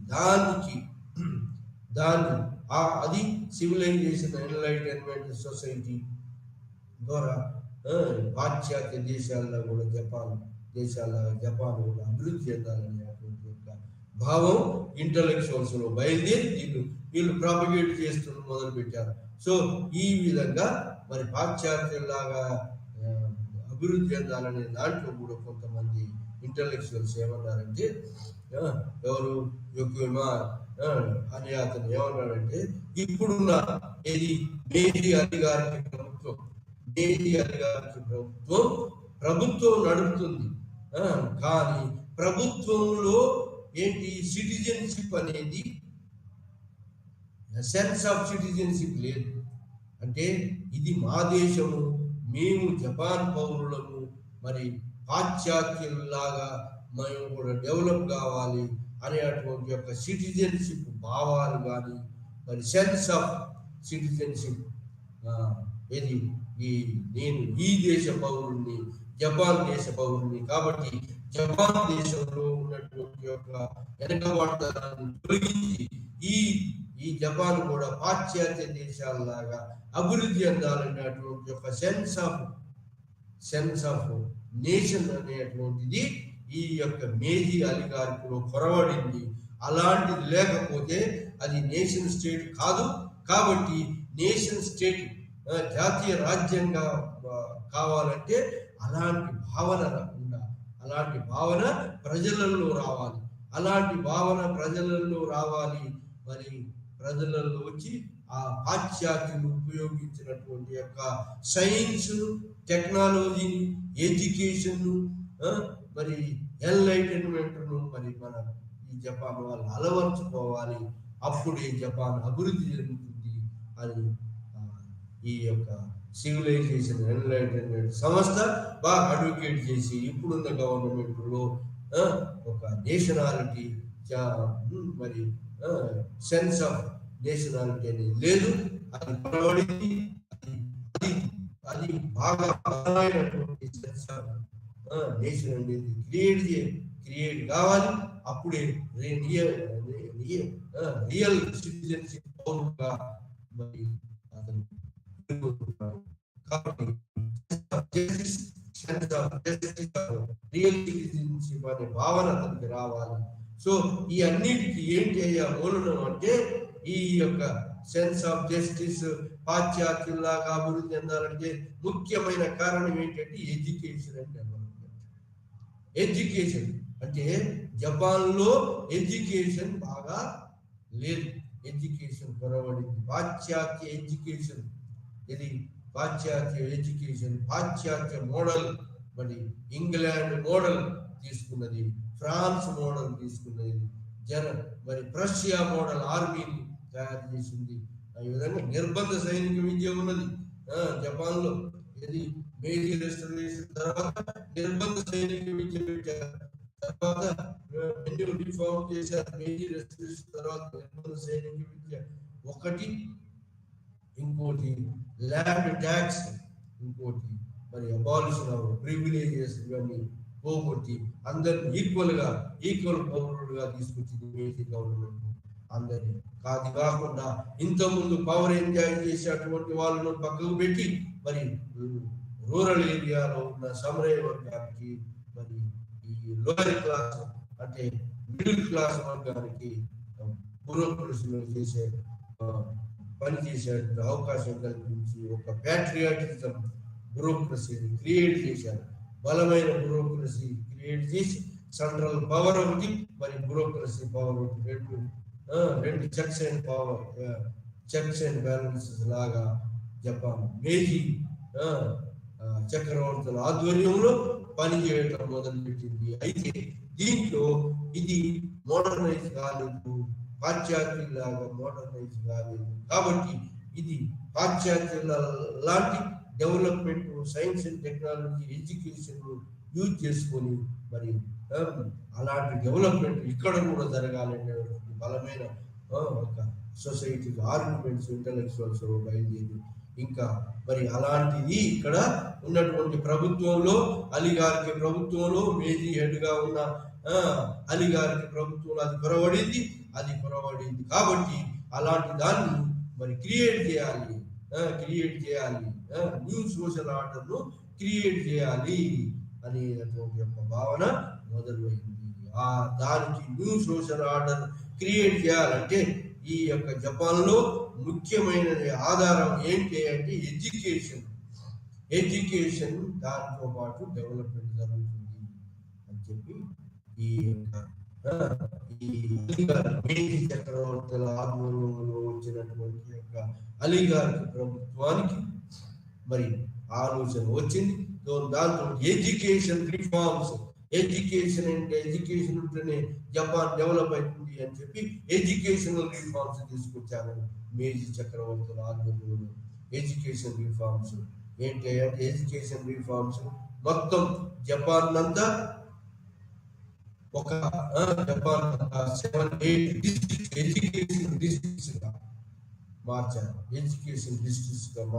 ఎడ్యుకేషన్ డిస్ట్రిక్ట్స్ కు అన్నిటికి కలిపి మొత్తం కేంద్ర అన్నిటికి కలిపి ఈ డిస్ట్రిక్ట్స్ లలో ఎడ్యుకేషన్ సెంటర్స్ ఓపెన్ చేశారు. ఆ డిస్ట్రిక్ట్ సెంటర్ కాకుండా మళ్ళీ ఫర్దర్ 7 కాకుండా further 22 18 province smaller district further division చేసి అక్కడ కూడా ఎడ్యుకేషన్ ఇన్స్టిట్యూషన్స్ ఏర్పాటు చేశారు. ఇంకా మళ్ళీ ఇంకా ఫర్దర్ లోయర్ లెవెల్లో కూడా ఇంకో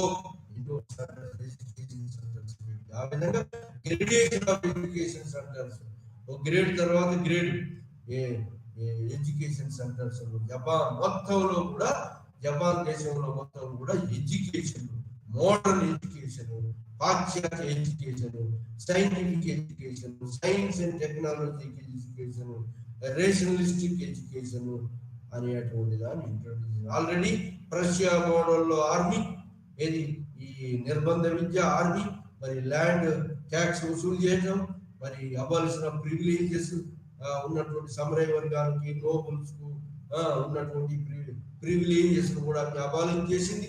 మరి బ్యూరోక్రసీ కామన్ పీపుల్ తోటి, మిడిల్ క్లాస్ పీపుల్ తోటి బ్యూరోక్రసీని ఏర్పాటు చేసి ఈ యొక్క సమరయ వర్గానికి అంతకుముందున యొక్క పవర్స్ ను, మరి అంతకుముందున ఫ్యూడల్ వ్యవస్థను మార్చి, మరి ఈ యొక్క ఇది క్యాపిటలిస్ట్ వ్యవస్థ లాంటి దాన్ని ఈ మేజీ చక్రవర్తులు తయారు చేయడం, మేజీ చక్రవర్తికి ఫుల్ పవర్స్ ఇచ్చి అలిగార్కి ప్రభుత్వం ఒక క్యాపిటలిస్ట్ వ్యవస్థ పెంపొందడానికి మార్గం సుగమం చేసి, మరి కామర్స్ అండ్ ఎడ్యుకేషన్, కామర్స్ వర్తక వ్యాపారాన్ని కూడా అధిక ప్రాధాన్యత ఇచ్చింది ఇది మేజీ గవర్నమెంట్.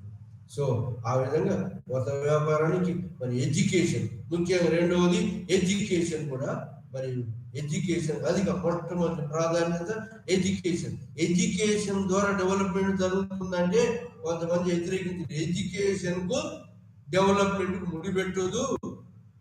ఏమన్నాడంటే education is the way for the development. దాని ఎడ్యుకేషన్ ఉంటేనే డెవలప్మెంట్ జరుగుతుందనే దానికి ముడిపెట్టదు. ఆ విధంగా మరి హైరార్కీ లెవెల్లో, సెంట్రల్ లెవెల్ నుంచి, అంటే టోక్యోలో ఇంపీరియల్ యూనివర్సిటీ పెట్టింది. ఇంపీరియల్ యూనివర్సిటీ నుంచి further divisions, district level divisions of educational institution, district level నుంచి ఫర్దర్ లోయర్ లెవెల్ మండలం లాంటి సో ఎడ్యుకేషన్ ఇన్స్టిట్యూషన్ 18, ఆ తర్వాత మళ్ళా 22 డివిజన్స్ లాంటి, మరి ఆ విధంగా పై లెవెల్ నుంచి కింది లెవెల్ దాకా ఏమంటారు దీన్ని, ఈ పై నుంచి కింది దాకా ఎడ్యుకేషన్ ఇన్స్టిట్యూషన్స్ గ్రేడేషన్ ద్వారా, గ్రేడ్స్ ద్వారా ఓపెన్ చేసి ఆ విధంగా ఎడ్యుకేషన్ డెవలప్మెంట్ కు అధిక ప్రాధాన్యత ఇచ్చారు. సో ఇది మేజీ అలిగార్కి గవర్నమెంట్ చేసినటువంటి యొక్క చర్య.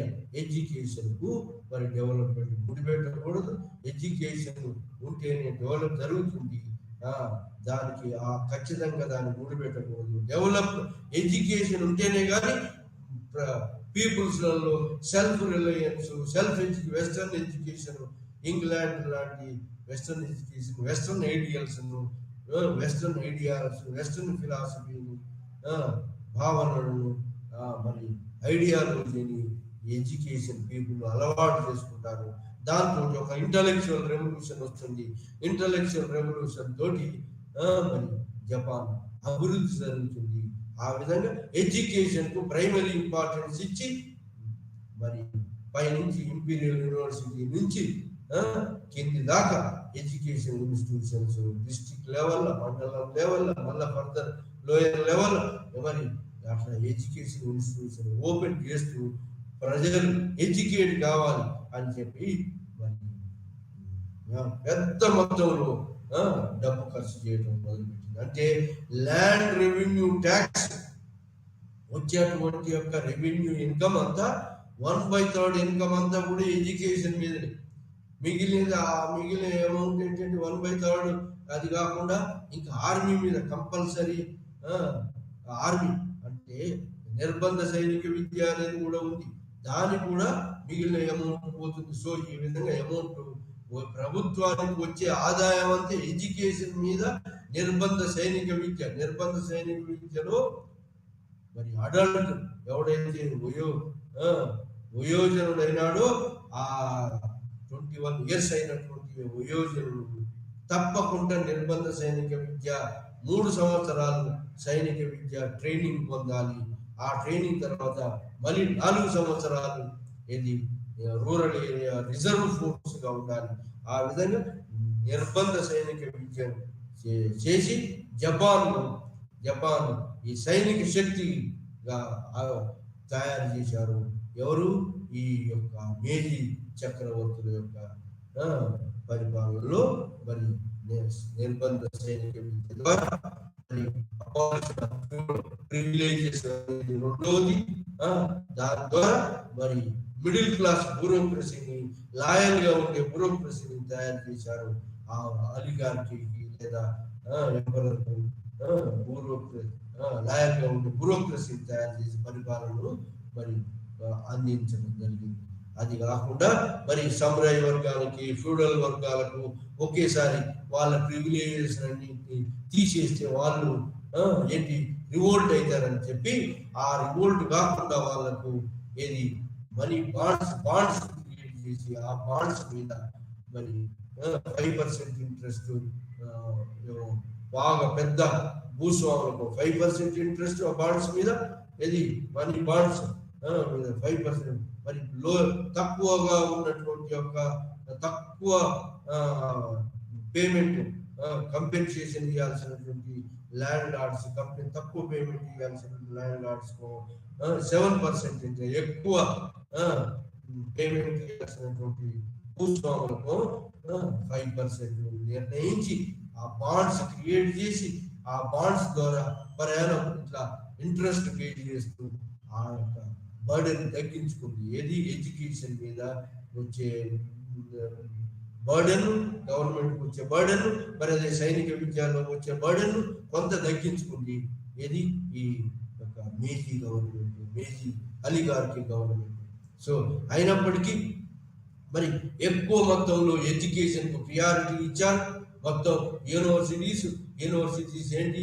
General education university, agriculture education universities, మరి technical education universities, science education universities, scientific education universities. So ఇవన్నీ పెట్టారు. సో కాబట్టి ఎడ్యుకేషన్ బాగా ఖర్చు అవుతుందని చెప్పి మేజీ అలీగారికి ప్రభుత్వం మరి కొన్ని రీఫార్మ్స్ తీసుకొచ్చింది. ఏంటంటే ఈ ఎడ్యుకేషన్ మీద ఇంత పెద్ద ఖర్చు పెట్టడం ప్రభుత్వానికి భారంగా మారింది. కాబట్టి ఎవరైనా ఎడ్యుకేషన్ ఎందుకు పెట్టారంటే మోడర్నైజ్ కావడానికి, ఎన్లైటన్మెంట్ కావడానికి, civilized people civilized and enlightenment కావడానికి మరి ఈ ఎడ్యుకేషన్ అవసరము. జపాన్ లో ఉన్న పీపుల్ అంతా కూడా ఎడ్యుకేటెడ్ కావాలనే ఉద్దేశంతో, అప్పుడే జపాన్ మోడర్నైజ్ అనే ఉద్దేశంతో ఆ ఎడ్యుకేషన్ మీద ఎక్కువ భారం ప్రభుత్వాలు పడుతుంది. ప్రభుత్వం కొన్ని రీఫార్మ్స్ మొదలుపెట్టింది. రీఫార్మ్స్ ఏంటి అంటే మరి రీఫార్మ్స్ లో ఈ యొక్క స్కూల్ ఎడ్యుకేషన్ మీద మరి ఈ రీఫార్మ్స్ లో ఏంటి ఎడ్యుకేషన్ మీద ఉన్నటువంటి యొక్క ఖర్చును తగ్గించుకోవడం. ఆ విధంగా స్కూల్ ఎడ్యుకేషన్ మొత్తం కూడా గవర్నమెంట్ కు లాయల్ గా తయారు చేయాలి. స్కూల్ ఎడ్యుకేషన్ లో ఉన్నటువంటి ఎడ్యుకేటెడ్ చిల్డ్రన్ లాయల్ గా, ఎంపరర్ లాయల్ గా, ప్రభుత్వానికి లాయల్ గా, క్యాబినెట్ లాయల్ గా చేయాలి అనేటువంటి higher education, university education, research and development కొంత ఫ్రీ ఎడ్యుకేషన్ అయినప్పుడు కూడా అది కూడా లాయల్ గా ఉండాలి అనేటువంటి యొక్క ప్యాట్రియాటిజం, ఫిలయల్ ప్యాట్రియాటిజం ఉండాలి అనే ఎడ్యుకేషన్ లో ఒక ఏంటి ఈ యొక్క ఫాదర్ లాంటి ఎడ్యుకేషన్ ఎవరు కల్పించారు? గవర్నమెంట్ కల్పించింది. కాబట్టి గవర్నమెంట్ కు లాయల్ గా ఉండాలి ఎడ్యుకేటెడ్స్ అందరు. కాబట్టి ఎడ్యుకేటెడ్స్, ప్రెస్ వాళ్ళు, స్టూడెంట్స్ పొలిటికల్ పార్టీస్ లో పాల్గొనొద్దు అని నిషేధం విధించింది. ఆ విధంగా వాళ్ళు లాయల్ సర్వెంట్స్ గా మారాలి. Loyal educated students loyal servants గా, లాయల్ గా ప్రభుత్వానికి ఉన్నటువంటి ప్రభుత్వానికి లాయల్ సర్వెంట్స్ ను తయారు చేసేటువంటి ఇన్స్టిట్యూషన్స్ గా తయారు కావాలి. ఎడ్యుకేషన్ ఇన్స్టిట్యూషన్స్ అనేటువంటిది మరి ఇలాంటి దానికి ఎక్కువ మొత్తంలో డబ్బు ఖర్చు అవుతుంది. కాబట్టి కొంత ఏం చేశారంటే లిబరలిజం తీసుకొచ్చి కొంత 12% మాత్రం టోటల్ అమౌంట్ లో కొంత పర్సెంటేజ్ మాత్రమే గవర్నమెంట్ భరిస్తుంది. మిగిలిన అమౌంట్ మాత్రం ఎవరైతే ఎడ్యుకేషన్ ఇన్స్టిట్యూషన్ పెట్టారో వాళ్ళు భరించాలి అని చెప్పి ఆ తర్వాత ఎడ్యుకేషన్ మీద ఉన్నటువంటి బరువు తగ్గించుకుంది. కానీ ఎడ్యుకేషన్ మీద ఎడ్యుకేషన్ తోటి డెవలప్మెంట్ జరుగుతలేదు.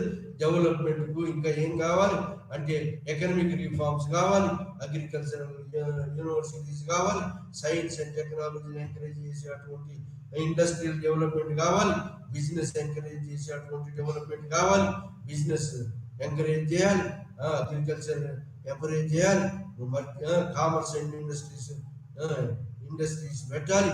సో ఇలాంటి యొక్క దాంతో జపాన్ అభివృద్ధి చెందుతుంది. కాబట్టి ఎడ్యుకేషన్ మీద ఖర్చు అంత ముందున్నటువంటి ఖర్చును రెడ్యూస్ చేసి ఎడ్యుకేటెడ్ చిల్డ్రన్ అంతా కూడా లోయర్ లెవెల్ చిల్డ్రన్ అంతా కూడా చక్రవర్తికి మరి బ్యూరోక్రసీకి అలీ గారికి ప్రభుత్వానికి లాయల్ గా ఉండేటువంటి చిల్డ్రన్ డెవలప్ చేయాలి.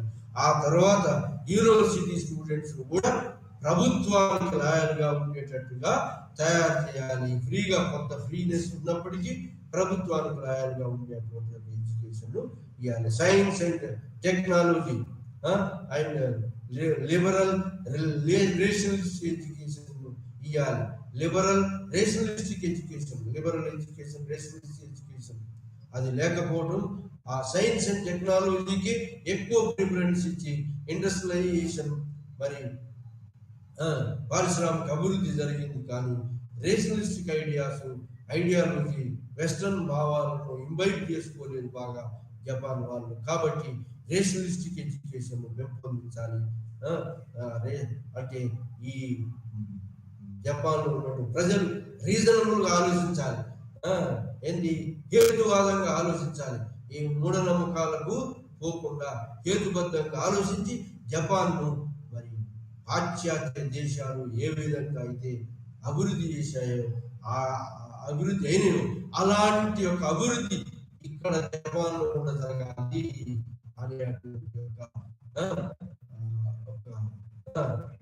అనేటువంటి దారిలో ఈ క్యాబినెట్ ఏది ఈ మేజీ చక్రవర్తి ఆధ్వర్యంలో చక్రవర్తి ఆర్డర్స్ తోటి క్యాబినెట్ అనేది ఏర్పడింది. క్యాబినెట్ తర్వాత నెమ్మది 1880 వచ్చే వరకు ఒక ప్రైమ్ మినిస్టర్ కూడా బయలుదేరాడు. సో ఇది అలీ గారికి. సో ఇలాంటి క్యాబినెట్ తోటి కొన్ని రీఫార్మ్స్ తీసుకొచ్చారు. ఆ రీఫార్మ్స్ ఈ ద్వారా చక్రవర్తితో ఆర్డర్స్ ఇష్యూ చేస్తూ ఏమంటారు రీస్క్రిప్ట్ అంటారు. చక్రవర్తి ఆర్డర్స్ చేసి క్యాబినెట్ కొన్ని రిఫార్మ్స్ తీసుకొచ్చి ఎడ్యుకేషన్ మీద బర్డెన్ తగ్గించింది. సైన్స్ అండ్ టెక్నాలజీకి ఎక్కువ ఇంపార్టెన్స్ ఇవ్వకుండా ఆ ఇండస్ట్రియల్ డెవలప్మెంట్ కాకుండా రేషనలిస్టిక్ ఎడ్యుకేషన్ మరి ఉండాలి. మరి ఎడ్యుకేషన్ లిబరల్ ఎడ్యుకేషన్ ఉండాలి, రేషనలిస్టిక్ ఎడ్యుకేషన్ ఉండాలి. ఆ విధంగా దేశాలలాగా మరి అన్ని ఏది కామర్స్ అండ్ ఇండస్ట్రీస్ ఎంకరేజ్ చేయడం, అగ్రికల్చర్ ఎంకరేజ్ చేయడం, సైన్స్ అండ్ టెక్నాలజీని ఇంట్రడ్యూస్ చేయడం, మరి ఈ విధంగా జపాన్ అభివృద్ధి కావాలి. ఆ దాని తోడు రేషనలిస్టిక్ ఐడియాలజీ మరి కూడా అభివృద్ధి కావాలి. ఆ విధంగా జపాన్ అభివృద్ధి కావాలి అనేటువంటి యొక్క భావము మరి క్యాబినెట్ ద్వారా మేజీ చక్రవర్తుల ద్వారా ప్రచారం జరిగింది. దీనికి కొంతమంది మరి కన్జర్వేటివ్స్ అపోజ్ చేశారు. కన్జర్వేటివ్స్ అంటే ఏమంటారు? కన్జర్వేటివ్స్ ఆ జపాన్ లో మరి ఈ పాశ్చాత్య భావాలను, పాశ్చాత్య యొక్క వృద్ధిని కాకుండా వృద్ధిని ఇక్కడ డెవలప్ చేయడానికి పాశ్చాత్య మోడల్స్ అవసరం లేదు. జపాన్ స్వదేశీ మోడల్స్, జపాన్ లో ఉన్నటువంటి యొక్క స్వదేశీ మోడల్స్, పాశ్చాత్య మోడల్స్ ఇంక్లూడ్ చేస్తూ అలయన్స్ చేస్తూ ఇంక్లూడ్ చేస్తూ స్వదేశీ మోడల్ లో జపాన్ అభివృద్ధి కావాలని చెప్పి కన్జర్వేటివ్స్ మరి మరి దీన్ని అపోజ్ చేశారు. ప్యూర్ గా పాశ్చాత్య భావాలను, పాశ్చాత్య యొక్క మరి ఐడియాలజీని తీసుకొని అభివృద్ధి కాకుండా మరి స్వదేశీ ఐడియాలజీని తీసుకొని జపాన్ అభివృద్ధి కావాలి. స్వయం సమృద్ధి, మరి సెల్ఫ్ అంటే ఇక్కడ ఉన్నటువంటి యొక్క ఐడియాలజీ ఫాదర్ ప్యాట్రియాటిక్ భావాలతోటి జపాన్ అభివృద్ధి చెందాలి. కానీ ప్యూర్ వెస్టర్న్ మోడల్ అభివృద్ధి చెందితే అది ఫర్దర్ డిస్ట్రక్షన్ గా తయారైంది. కాబట్టి అలాంటివి కాకుండా మరి ఈ యొక్క నేటివ్ కల్చర్ జపాన్ కల్చర్ తోటి అభివృద్ధి కావాలి. వెస్టర్న్ కల్చర్ మోడల్లో అభివృద్ధి చేయకూడదు జపాన్ లో. ఆ విధంగా ఆర్థడాక్స్ కన్జర్వేటివ్స్ అపోజ్ చేసి కన్జర్వేటివ్స్ ఏమన్నారంటే జపాన్ అభివృద్ధి కావాలి పాశ్చాత్య దేశాల, కానీ అది ఎలాంటి అభివృద్ధి ఎలా జరగాలి? ఈ యొక్క స్వదేశీ జపాన్ యొక్క ఐడియల్స్ పరంపరంగా వచ్చేటువంటి యొక్క ఐడియల్స్ ను పరంపరంగా మరి జపాన్ లో వచ్చినటువంటి కల్చర్ బేస్ చేసుకొని అభివృద్ధి జరగాలి. అంటే సెల్ఫ్ ఇక్కడ ఉన్నటువంటి భావాలను రీఫార్మ్ చేసుకుంటూ ఇక్కడ ఉన్నటువంటి కల్చర్ తోటి అభివృద్ధి జరగాలి. కానీ వెస్టర్న్ కల్చర్ తోటి western rationalistic education scientific education కాకుండా ఇక్కడ జపాన్ లో ఉన్నటువంటి native technology, native education model పాశ్చాత్య ఎడ్యుకేషన్ అయినప్పటికీ, ఇంగ్లీష్ ఎడ్యుకేషన్ అయినప్పటికీ మరి ఇక్కడ ఉన్నటువంటి మోడల్లో అభివృద్ధి కావాలి. కానీ మరి పాశ్చాత్య మార్గంలో అభివృద్ధి జరగదు. అభివృద్ధి అనేది అది జపాన్ దేశంలో మరి ఇది సూట్ కాదు.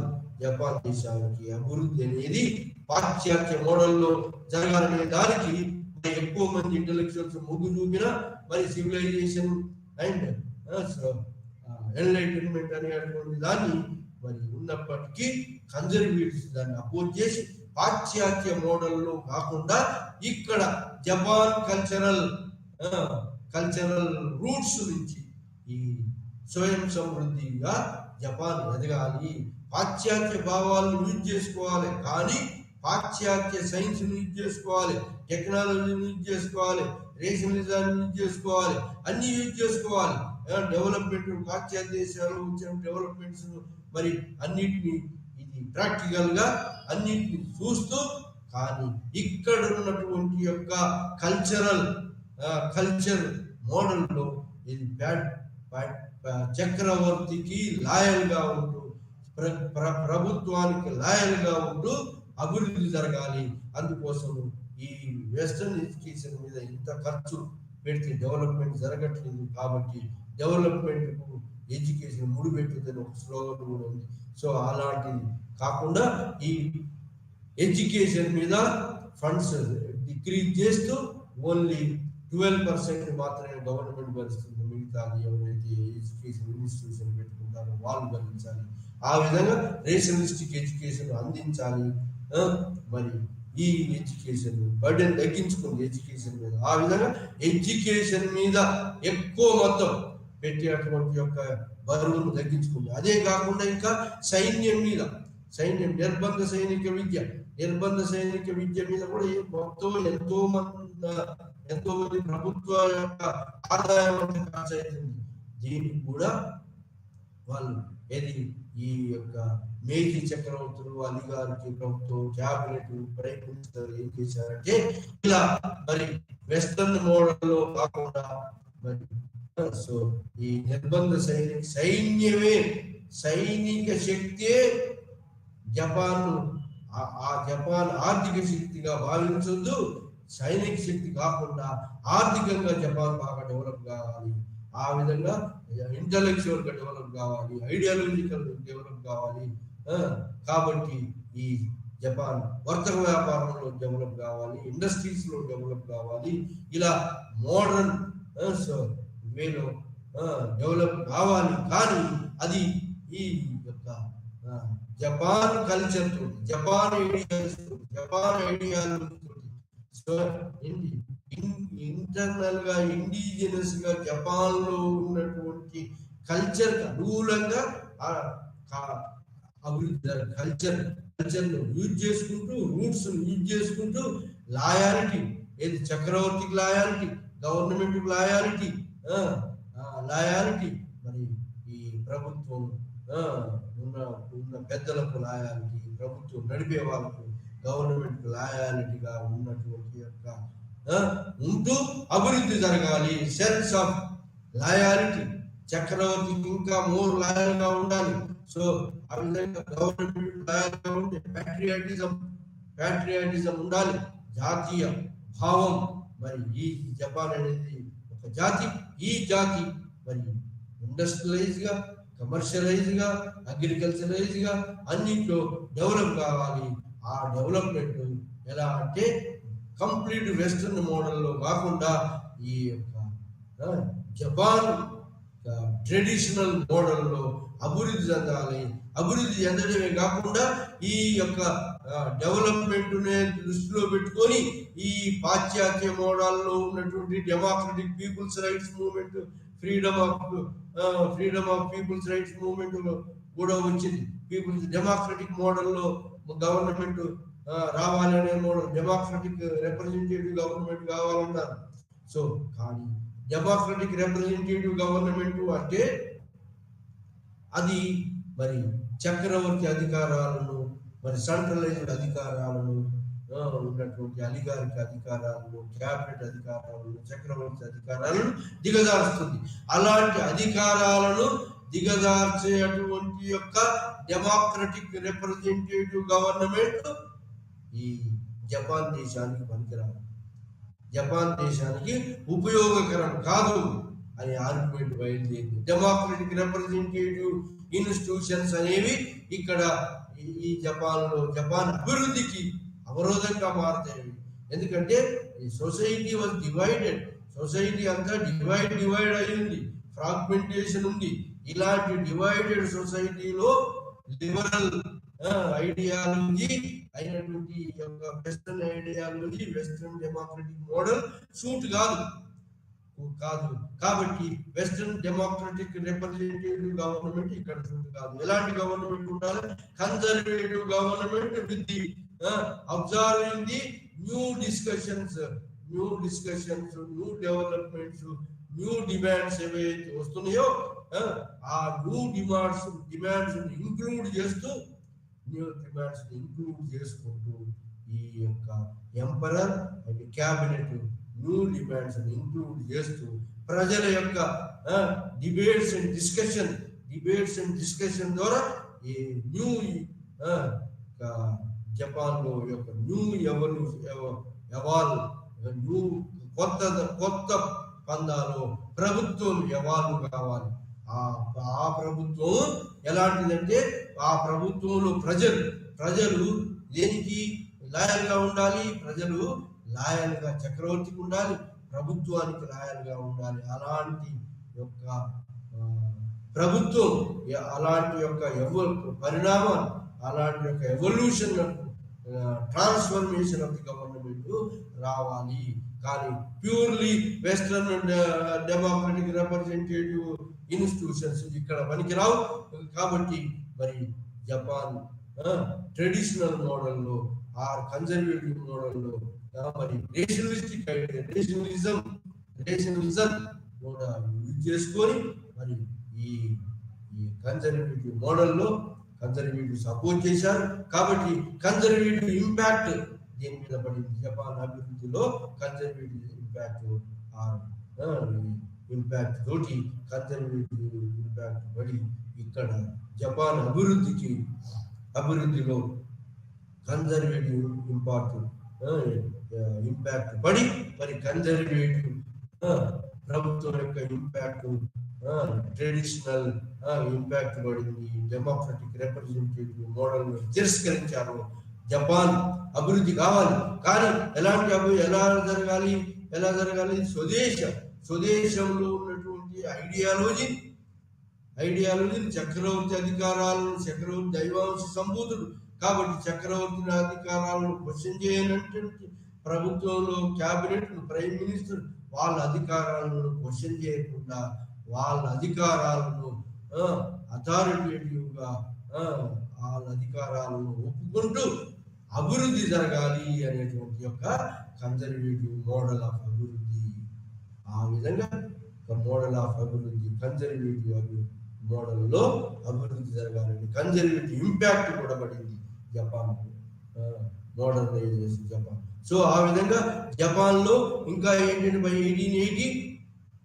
1880 సోషలిజం కూడా వచ్చింది. సోషలిజం అంటే జపాన్లో మేజీ చక్రవర్తుల పునరుద్ధరణ తర్వాత మరి ఫ్యూడలిజాన్ని అంతం చేసింది. ఫ్యూడలిజం అంతం చేసి మరి ఈ యొక్క ఉన్నటువంటి యొక్క ఫ్యూడల్స్ కు మరి హ్యావ్ నాట్స్ మధ్య ఉన్నటువంటి యొక్క గ్యాప్ తగ్గించాలని ఫ్యూడలిజాన్ని బర్తరఫ్ చేసి ఫ్యూడల్ ల్యాండ్ ఆర్ట్స్ కు కంపెన్సేషన్స్ ఇచ్చి, బాండ్స్ ఇచ్చి వాళ్ళ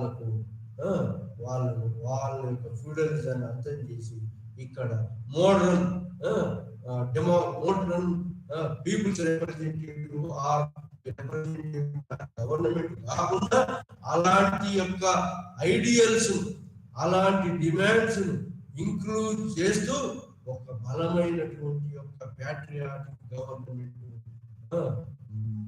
జాతీయ గవర్నమెంట్, అధికారిక గవర్నమెంట్, క్యాబినెట్ సిస్టమ్, మరి ప్రైమ్ మినిస్టర్ సిస్టమ్, కాన్స్టిట్యూషనల్ మొనార్కీని ఏర్పాటు చేస్తూ వీళ్లకు మొనార్కీకి ఫుల్ పవర్స్ ఉంటాయి, గవర్నమెంట్ కూడా ఫుల్ పవర్స్ ఉండేటువంటి ఒక గవర్నమెంట్ ఏర్పాటు చేసుకుంటూ చక్రవర్తి అధికారాలు తక్కువ కాకుండా చక్రవర్తి అధికారాన్ని ఎవడైతే దూషించాడో వాళ్ళని శిక్షించారు. సో ఆ విధంగా కన్ఫ్యూషన్ మోడల్లో ప్యాట్రియాటికిజం, ఫాదర్ చక్రవర్తి మరి ఫాదర్ లాంటి వాడు చక్రవర్తి ఆధ్వర్యంలోనే అన్ని జరగాలి. ప్రభుత్వానికి లాయల్ గా ఉండాలి. ఎవరు? ఎడ్యుకేటెడ్ చిల్డ్రన్, యూనివర్సిటీ ఎడ్యుకేషన్ కానీ మరి ప్రైమరీ ఎడ్యుకేషన్ కానీ సెకండరీ లాయల్ గా ఉండే చిల్డ్రన్ గా తయారు కావాలి. అలాంటి చిల్డ్రన్ పొలిటికల్ పార్టీస్ బిగినింగ్ లో స్టూడెంట్స్ గా ఉన్నప్పుడు జాయిన్ కావచ్చు. తర్వాత వీళ్ళు ప్రభుత్వానికి పనికి వచ్చే, ప్రభుత్వం జపాన్ అభివృద్ధికి పనికి వచ్చే పౌరుల్లాగా ఎదగాలి అనేటువంటి యొక్క మరి చూడరు ఏది కన్జర్వేటివ్ ఐడియాలజీతో సెల్ఫ్ డెవలప్మెంట్ జరగాలనేటువంటి ఐడియాలజీతో రీఫార్మ్స్ జరిగినాయి. ఆ విధంగా civilization, enlightenment, new social order, ఈ ఈక్వాలిటీ బేస్ మీద చక్రవర్తులు ఏది మరి బాగా ల్యాండ్ లార్డ్స్ కు మరి పూర్ పీపుల్ మధ్యలో పెద్ద వ్యత్యాసం లేకుండా ఈక్వాలిటీ దిశగా, సమానత్వ దిశగా ఏది రీఫార్మ్స్ మొదలు పెట్టారు చక్రవర్తి ఆధ్వర్యంలో.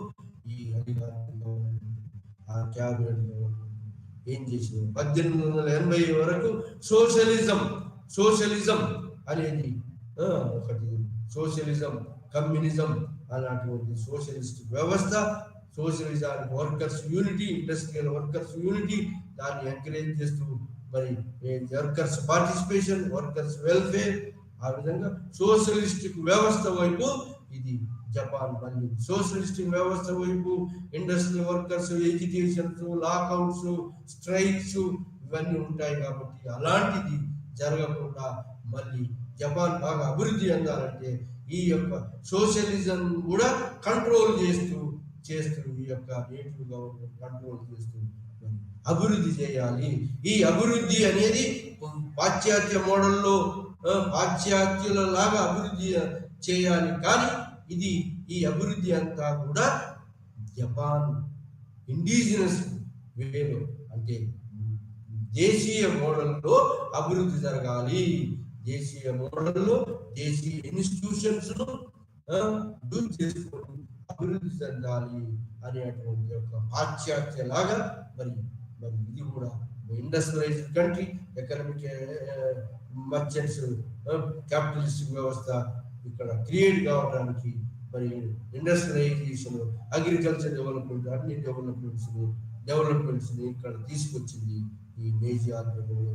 కానీ ఇలాంటి డెవలప్మెంట్ మరి ఈ ఈ అన్ని ఫీల్డ్స్ లో ఉన్నటువంటి డెవలప్మెంట్స్ మరి ఈ డెవలప్మెంట్స్ ఇలా డెవలప్ కావాలి అనేటువంటి ఒక నేటివ్ ఇండిజినస్ వేలో డెవలప్ కావాలి, కన్సర్వేటివ్ ఇంపాక్ట్ ఏర్పడింది.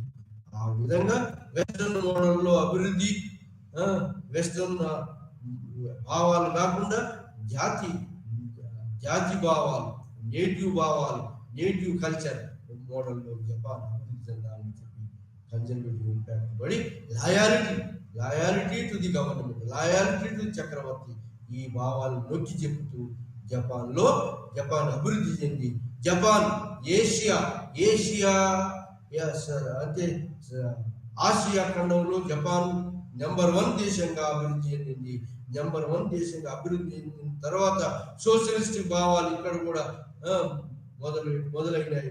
ఈ సోషలిస్ట్ భావాలతోటి మరి జపాన్ ఆసియాను ఐరోపా వాళ్ళు దోస్తున్నారు.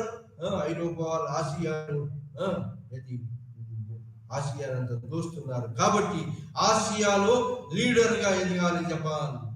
ఆసియా దేశాలన్నింటికీ లీడర్ గా ఎదగాలి. కొరియాను దోస్తున్నారు, చైనాను దోస్తున్నారు, ఇండియాను దోస్తున్నారు. కాబట్టి ఈ విధంగా మరి పాశ్చాత్యుల యొక్క ఇంపీరియలిజానికి వ్యతిరేకంగా మరి పాన్ ఏషియనిజం, పాన్ జపానిజం, జపాన్ పెద్ద సామ్రాజ్యంగా ఎదగాలి. ఇండస్ట్రియలైజ్డ్ అయ్యింది, మరి పారిశ్రామిక అభివృద్ధి జరిగింది. మరి ఈ నేటివ్ టెక్నాలజీ, మరి వెస్టర్న్ టెక్నాలజీ యూజ్ చేసినా కూడా నేటివ్ భావాలతో అభివృద్ధి జరిగి లాయాలిటీ అంత పీపుల్స్ ప్రజలందరినీ కూడా ఎటు మలిసిందంటే ప్రజలందరినీ కూడా చక్రవర్తి లాయాలిటీగా, మరి ప్రభుత్వానికి లాయాలిటీగా మార్చి జపాన్ మోడర్న్ దేశంగా, మరి మోడర్నైజ్డ్ దేశంగా అభివృద్ధి చేసింది ఈ యొక్క మేజీ చక్రవర్తుల ఆధ్వర్యంలో. ఆ మేజీ చక్రవర్తుల ఆధ్వర్యంలో అలీ గారికి మరి క్యాబినెట్ తర్వాత క్యాబినెట్ గా పొందింది. తర్వాత prime minister evolvement, party system తర్వాత. కానీ ఈ విధంగా మరి ఎంపరర్ ఆధ్వర్యంలో, అలీ గారికి ఆధ్వర్యంలో మరి బలమైనటువంటి యొక్క జపాన్ రాజ్యాన్ని తయారు చేయగలిగింది. కన్జర్వేటివ్ ఇన్ఫ్లుయెన్స్ వల్ల ఇలాంటి యొక్క బలమైన రాజ్యంగా జపాన్ రూపుదిద్దుకుంది. ఇలా బలమైన రాజ్యంగా జపాన్ రూపుదిద్దుకోవడం మరి ఆ విధంగా జపానిజం, జపాన్ ఆధ్వర్యంలో ఏషియన్ కంట్రీస్ అన్ని గుమిగూడాలి, అలయన్స్ చేసుకోవాలి. ఎందుకంటే జపాన్ ఈ ఏషియన్ కంట్రీస్ అంతా పాశ్చాత్యులు మరి తన యొక్క సొంత మెటీరియల్ అడ్వాన్స్ కోసం యూజ్ చేసుకుంటుంది. కాబట్టి పాన్ జపానిజం, పాన్ ఏషియనిజం, ఏషియా అంతా ఒకటి కావాలి అనేటువంటి దాన్ని ఈ యొక్క స్లోగన్ దానికి అనుకూలంగా మార్చుకుంది. ఏది జపాన్ దానికి అనుకూలంగా మార్చుకొని పాన్ జపానిజం, జపాన్ బాగా ఇంపీరియలిస్ట్ కంట్రీగా మరి పాశ్చాత్య దేశాలలాగా ఎదగాలి అని చెప్పి కొరియాను ఆక్రమించుకోవడం, చైనాలో ఉన్న మంచూరియాను ఆక్రమించుకొని అక్కడ మంచుకో గవర్నమెంట్ ఏర్పాటు చేసింది. ఆ విధంగా పాన్ ఏషియనిజం పోయి పాన్ జపానిజం అని ఏషియా ఒకటే స్లోగన్ తీసుకొచ్చి దాని తర్వాత ఇమీడియట్ గా పాన్ జపానిజం, జపాన్ పెద్ద సామ్రాజ్యంగా ఎదగాలనేటువంటి యొక్క ఇంట్రెస్ట్ కు జపాన్ మలుచుకుంది. ప్రజలందరినీ అలా జాతీయ భావాలను, ప్యాట్రియాటిక్ భావాలను వాళ్ళల్లో చిగురింపజేసి పాన్ జపానిజం, జపాన్ పెద్ద సామ్రాజ్యవాద దేశంగా ఎదగాలనేటువంటి ఒక ఐడియాలజీని ప్రజలలో ప్రచారం చేసి మరి జపాన్ ఆర్థిక సైనిక శక్తిగా, మరి ఇంపీరియలిస్టిక్ శక్తిగా ఎదగటానికి ఈ యొక్క civilization and enlightenment, creation of new social order, socialism కూడా ఇక్కడ ప్రచారం చేస్తూ ప్యాన్ ఏషియనిజం అని ప్రచారం చేస్తూ ప్యాన్ జపనిజం, జపాను ఇంపీరియల్ శక్తిగా ఎదగాలనే దానికి మలుచుకున్నది ఈ యొక్క intellectual intellectual revolution, ideological revolution. Intellectual లో జరిగినటువంటి ఐడియాలజికల్ కాన్ఫ్లిక్ట్స్, ఐడియాలజికల్ కాన్ఫ్లిక్ట్స్, మరి ఇంటలెక్చువల్స్ డిఫరెన్సెస్, మరి ఈ ఐడియాలజీలో ఉన్నటువంటి యొక్క వెస్ట్రన్ ఇండిజినస్ ఐడియాలజీని అన్నింటినీ కూడా తమకు అనుకూలంగా మలుచుకొని జపాన్ అభివృద్ధి చెంది జపాన్ ఇంపీరియలిస్ట్ దేశంగా, మోడర్న్ ఇంపీరియలిస్ట్ దేశంగా అభివృద్ధి చెంది సామ్రాజ్యవాద దేశంగా ఇది బలపడడానికి ఇలాంటి ఒక intellectual conflict and modernization, reforms and development అనేది, ఇలాంటి మోడర్నైజేషన్ జపాన్ ఇంపీరియలిస్ట్ దేశంగా ఎదగడానికి ప్యాన్ జపనిజం అనే దానికి స్లోగన్ మద్దతుగా ఇది ఎదగడానికి, ఇంపీరియలిస్ట్ దేశంగా ఎదగడానికి ఈ యొక్క ఈ ఇంటలెక్చువల్ కాన్ఫ్లిక్ట్స్, ఇంటలెక్చువల్ ఐడియాలజీ, మరి కన్జర్వేటిజం అపోజిషన్, కన్జర్వేటివ్స్ వాళ్ళు అపోజ్ చేయటం, ఈ అన్నిటి తోడు నేషనలిస్ట్ ప్యాట్రియాటిక్ భావాలు ప్రజలను చిగురింపజేసి ప్యాన్ జపనిజం దానికి తనకు అనుకూలంగా మార్చుకున్నది జపాన్. మనం ఈ రోజు civilization enlightenment and creation of number 5 discuss చేసాం.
নমস্কাৰ।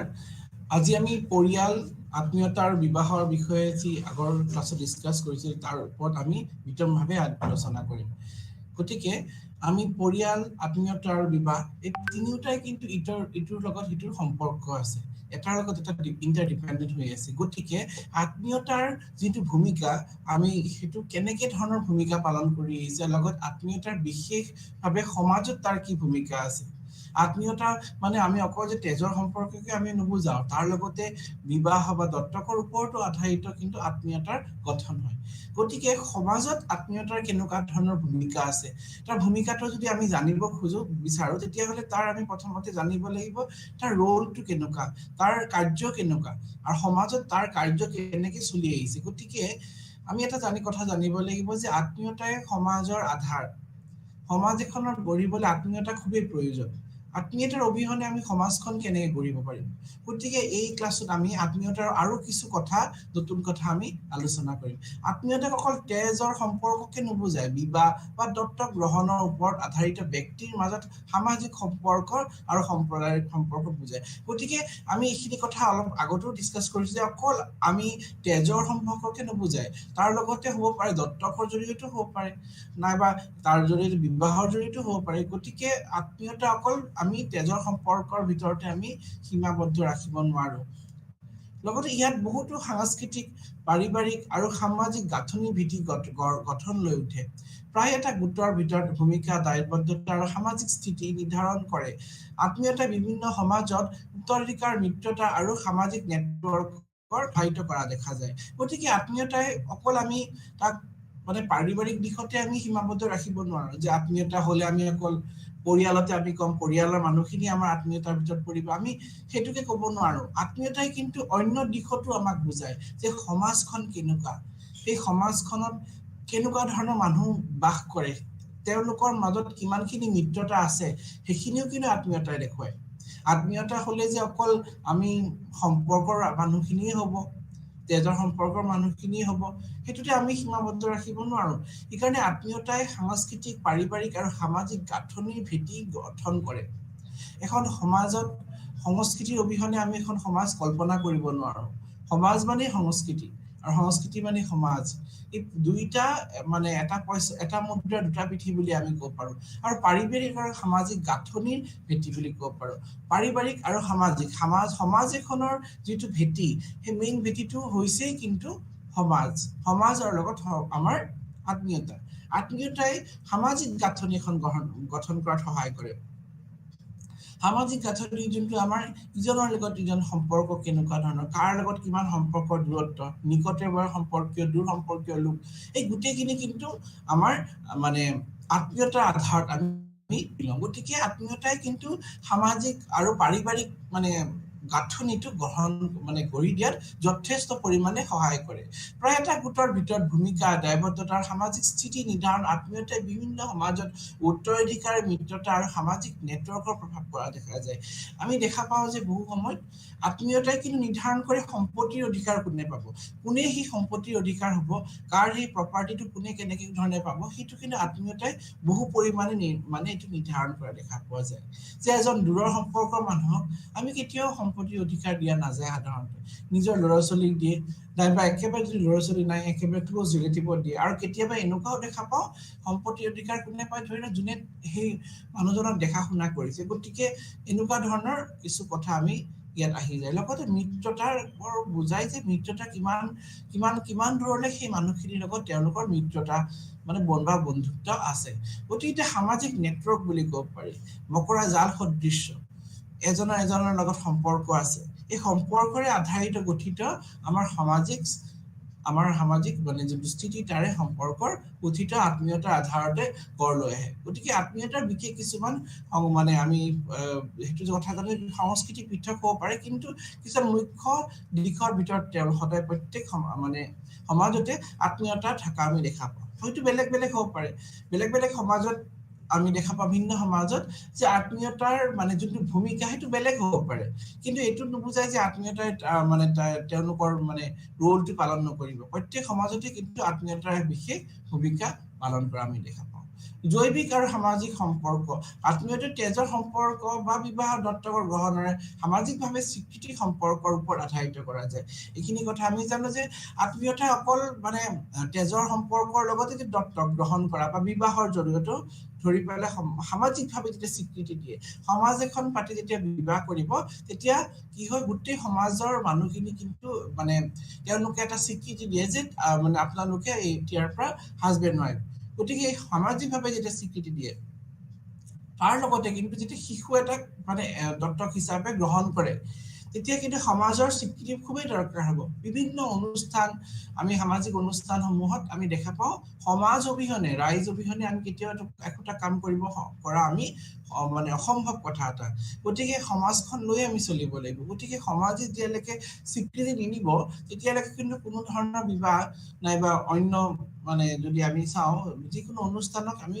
মানে কুশলমে আমি চলাব নোৱাৰো গতিকে সমাজৰ মানে সমাজ এখনৰ বহুত ভূমিকা আছে বিশেষকৈ আত্মীয়তাত সমাজ এখনৰ বহুত ধৰণৰ ভূমিকা আছে আত্মীয়তানো কেনেকৈ হ'ব সমাজত থাকিলে হ'ব মানুহজনে যদি অকল নিজৰ পৰিয়ালৰ লগতে যদি সীমাবদ্ধ থাকে তেওঁলোকে যদি অকল নিজৰ মাজতে তেওঁলোকে আত্মীয়তা ৰাখি থাকে তেতিয়াতো সেইটো কেতিয়াও নুবুজাব আত্মীয়তা হ'ব হলে তেওঁলোকে সমাজৰ লগত মিলিব লাগিব এজন শিশুৱে মানে সামাজিকৰণৰ প্ৰক্ৰিয়াত শিশুজন আগবাঢ়ি যাব লাগিব তেতিয়াহে তেওঁ আত্মীয়তাৰ আচল অৰ্থটো বুজি পাব আত্মীয়তা বুলি ক'লে অকল আমি নিজৰ সম্পৰ্কৰ মানুহখিনিকে নুবুজাওঁ আমি যে বন্ধু বান্ধৱ সেয়াও আত্মীয়তা হ'ব পাৰে তেওঁলোকৰ মাজত আমাৰ হয়তো একেবাৰে মিত্ৰতা ভাৱ থাকিব গতিকে মিত্ৰতাও কিন্তু আত্মীয়তাৰ এটা আধাৰ বুলি ক'ব পাৰি আমাৰ এনেকুৱা বহুত কিছুমান মানুহ আমি লগ পাওঁ ধৰি লওক আমাৰ তেওঁলোকৰ মাজত কোনো ধৰণৰ আমাৰ মানে আমাৰ কোনো সম্পৰ্ক নাই সম্পৰ্কটো আছে বন্ধুত্বৰ সম্পৰ্ক তেজৰ সম্পৰ্ক নাই কিন্তু তথাপি আমি তেওঁলোকক একে নিজৰ নিচিনা ভাবো গতিকে সেইটোনো কেনেকে হৈছে আমি তেওঁলোকৰ মাজত দুজনৰ মাজত আণ্ডাৰষ্টেণ্ডিং আছে ভালকে ইজনে ইজনক সহায় কৰে মিত্ৰতা ভাল এটা ফ্ৰেণ্ডশ্বিপ আছে বণ্ডিং আছে গতিকে তাৰ জৰিয়তেতো আত্মীয়তা হ'ব গতিকে আত্মীয়তা বুলি ক'লে আমি যে নিজৰ বুলি ক'লে আমি অকল মানে নামত নিজৰ হলেও নহ'ব কিছুমান এনেকুৱাও আত্মীয়তাৰ যদি আমি সংজ্ঞা দিবলৈ যাওঁ অকল যে নিজৰ মানুহখিনিকে বুজায় সেইটো আমি ক'ব নোৱাৰো বহু ক্ষেত্ৰত নিজৰ মানুহখিনিও কেতিয়াবা পৰ হৈ যায় গতিকে আমি তেওঁলোকক আত্মীয় বুলি কেনেকৈ কওঁ তেওঁলোকক আমি আত্মীয় ক'ব নোৱাৰিম গতিকে আত্মীয় বুলি ক'লে যেতিয়া ইজনে সিজনক সহায় কৰিব বিপদে আপদে সহায় কৰিব সহযোগিতা কৰিব তেতিয়াহে আত্মীয়তাৰ আমি আচল অৰ্থটো আমি বুজি পাওঁ গতিকে আত্মীয়তা বুলি ক'লে সেইখিনি কথা বহুত গুৰুত্বপূৰ্ণ এতিয়া আত্মীয়তাই প্ৰণালীয়ে প্ৰায় বংশ নিৰ্ধাৰণ কৰে মাতৃফালৰ পিতৃপক্ষৰ বা দুইটা দিশৰ জৰিয়তে বংশানুক্ৰমৰ আমাৰ যে উত্তৰাধিকাৰ মানে ক্ৰমান্বয়ভাৱে এইটো ভূমিকা প্ৰভাৱিত কৰে যে আত্মীয়তাৰ প্ৰণালীভাৱে বংশানুক্ৰম কৰে কোনটো বংশৰ ফালে হয় মাতৃপ্ৰধান নে পিতৃপক্ষৰ দুইটা পক্ষৰে নে হয় নে কোনটো পক্ষৰ হয় মাতৃপ্ৰধান সমাজত যেনেকৈ ধৰি লওক মানে উপাধি যেনেকৈ মহিলা মাকৰ পৰা লোৱা যায় আৰু পিতৃপ্ৰধান সমাজত দেউতাকৰ পৰা লয় গতিকে এনেকুৱা ধৰণৰ আমি সমাজত য'ত মানে যাৰ মানে উপাধিটো লোৱা যায় আৰু যাৰ সম্পত্তি ভাগ কোনে পায় ধৰি লওক আমি প্ৰায় দেখা পাওঁ যে মানে পিতৃপ্ৰধান সমাজত পুৰুষসকলক ল'ৰাবিলাকক সাধাৰণতে দিয়া হয় কিন্তু মাতৃপ্ৰধান সমাজত ইয়াৰ ওলোটা দেখা পাওঁ ইয়াত সম্পত্তিৰ অধিকাৰ লগতে উপাধি লগতে ইয়াত বিবাহৰ পিছত নৱদম্পতি গৈ পেলাই মানে ছোৱালী ঘৰ কইনাৰ মানে ঘৰত গৈ থাকিব লাগিব জন্মৰ ঘৰত তেওঁ থাকিব লাগিব গতিকে এইটো এটা সম্পূৰ্ণ মানে ব্যতিক্ৰমী নিয়ম আৰু সেইটোৱে কিন্তু কোনে নিয়মটো পালন কৰি আছে আত্মীয়তাই এইকাৰণে আত্মীয়তাই বংশ নিৰ্ধাৰণ কৰে বুলি আমি কওঁ কোনটো বংশত পৰিব মাকৰ ফালৰ বংশৰ নে বাপেকৰ ফালৰ বংশৰ লগত ইয়াত উত্তৰাধিকাৰী মানে পাৰিবাৰিক নাম আৰু সামাজিক ভূমিকা প্ৰভাৱিত কৰে তাৰ লগত আত্মীয়তাই পৰিয়ালৰ ভূমিকা নিৰ্ধাৰণ কৰে যেনে পিতৃ মাতৃ ভাই ভনী সম্পৰ্কীয় ভাই ভনী আৰু পৰিয়ালৰ সম্পৰ্কীয় সদস্য ই পাৰিবাৰিক গোটৰ ভিতৰত প্ৰধানুক্ৰম আৰু দায়বদ্ধ নিৰ্ধাৰণ কৰে গতিকে আত্মীয়তাৰ এটা অন্য এটা কথা আছে যে ইয়াৰ পাৰিবাৰিক গাঁথনি যে ভাই ভনী সম্পৰ্কটো কেনেকুৱা মাতৃ পুত্ৰ পিতৃ কন্যা গতিকে ইয়াত যিটো মানে ৰিলেশ্যন ক্লাষ্টাৰ অফ ৰিলেশ্যনশ্বিপ সেইটো কিন্তু আত্মীয়তাই নিৰ্ধাৰণ কৰে পাৰিবাৰিক গাঁথনি ই পাৰিবাৰিক গোটৰ ভিতৰত পদানুক্ৰম আৰু দায়বদ্ধতাৰ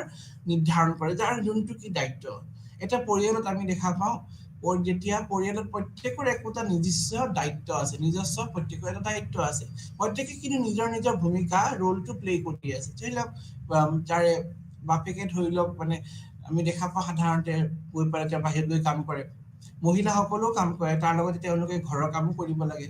গতিকে বয়োজ্যেষ্ঠ লোকসকলে ঘৰৰ সৰু ল'ৰা ছোৱালীক তেওঁলোকে মানে চোৱা চিতা কৰে লগতে। গতিকে এনেকুৱা ধৰণৰ আমি সাধাৰণতে দেখা পাওঁ মানে প্ৰত্যেকটো মানে আমি সমাজতে আত্মীয়তাই মানে পৰিয়ালৰ লোকসকলক আমি দেখা পাওঁ তেওঁলোকৰ নিজস্ব ভূমিকা পালন কৰাত সহায় কৰে। সাধাৰণতে এইটো কাম আমি দেখা পাওঁ প্ৰত্যেকে নিজৰ নিজৰ কামখিনি কৰে, যে বয়স হলে বুঢ়া মানুহসকলে তেওঁলোকে যিটো মানে ধৰ্মীয় অনুষ্ঠান, ধৰ্মীয় কথা তেওঁলোকে পূজা পাঠ কৰি তেওঁলোকে কটায়, মানে ডেকাসকলে তেওঁলোকে কাম কৰিবলৈ যায়। গতিকে প্ৰত্যেকৰে কিন্তু নিজস্ব ৰোল আছে। যেনেকে ৰোৱনী মহিলাসকলে ৰোৱনী কৰিবলৈ যায়, খেতি কৰাত সাধাৰণতে পুৰুষসকলে কৰে। গতিকে আমাৰ সমাজ এখনত প্ৰত্যেকৰে একোটা একোটা ভূমিকা আছে। মই এইটো ক'ব বিচৰা নাই যে মহিলাসকলে খেতি কৰিব নোৱাৰে, কিন্তু সাধাৰণতে সমাজত এনেকুৱা ধৰণৰ প্ৰচলিত কিছু নিয়ম আছে যিসমূহ আগৰ পৰাই চলি আহিছে। তাৰ লগতে আত্মীয়তাই পৰিয়ালৰ ভূমিকা নিৰ্ধাৰণ কৰে, যদি পিতৃ মাতৃ ভাই ভনী সম্পৰ্ক কাৰ কেনেকুৱা হ'ব, সম্পৰ্কৰ মাজত কেনেকুৱা তিতা মিঠা থাকিব, গোটেইখিনি কথাখিনি নিৰ্ধাৰণ কৰে। বিবাহৰ নিয়ম, আত্মীয়তা প্ৰণালীয়ে বিবাহৰ বিষয়ে নিয়ম স্থাপন কৰে, যেনে কাক বিয়া কৰাব পাৰে। এণ্ডোগেমি এক্সোগেমি নিয়মটো যি পৰিয়াল বা গোত্ৰৰ মাজত মিত্ৰতা প্ৰভাৱিত কৰে। গতিকে আত্মীয়তাৰ প্ৰণালীয়ে বিবাহৰ নিয়ম নিৰ্ধাৰণ কৰে যে কাৰ লগত কোনে বিবাহ হ'ব লাগিব। আমি দেখা পাওঁ বহু ক্ষেত্ৰত যে জাতিৰ বাহিৰত বিবাহটো কেতিয়াও প্ৰচলন মানে তেওঁলোকে ছাপোৰ্ট নকৰে। একে জাতিৰ এণ্ডোগেমাছ মেৰেজ মানে সেইটো সদায় তেওঁলোকে ছাপোৰ্ট কৰে।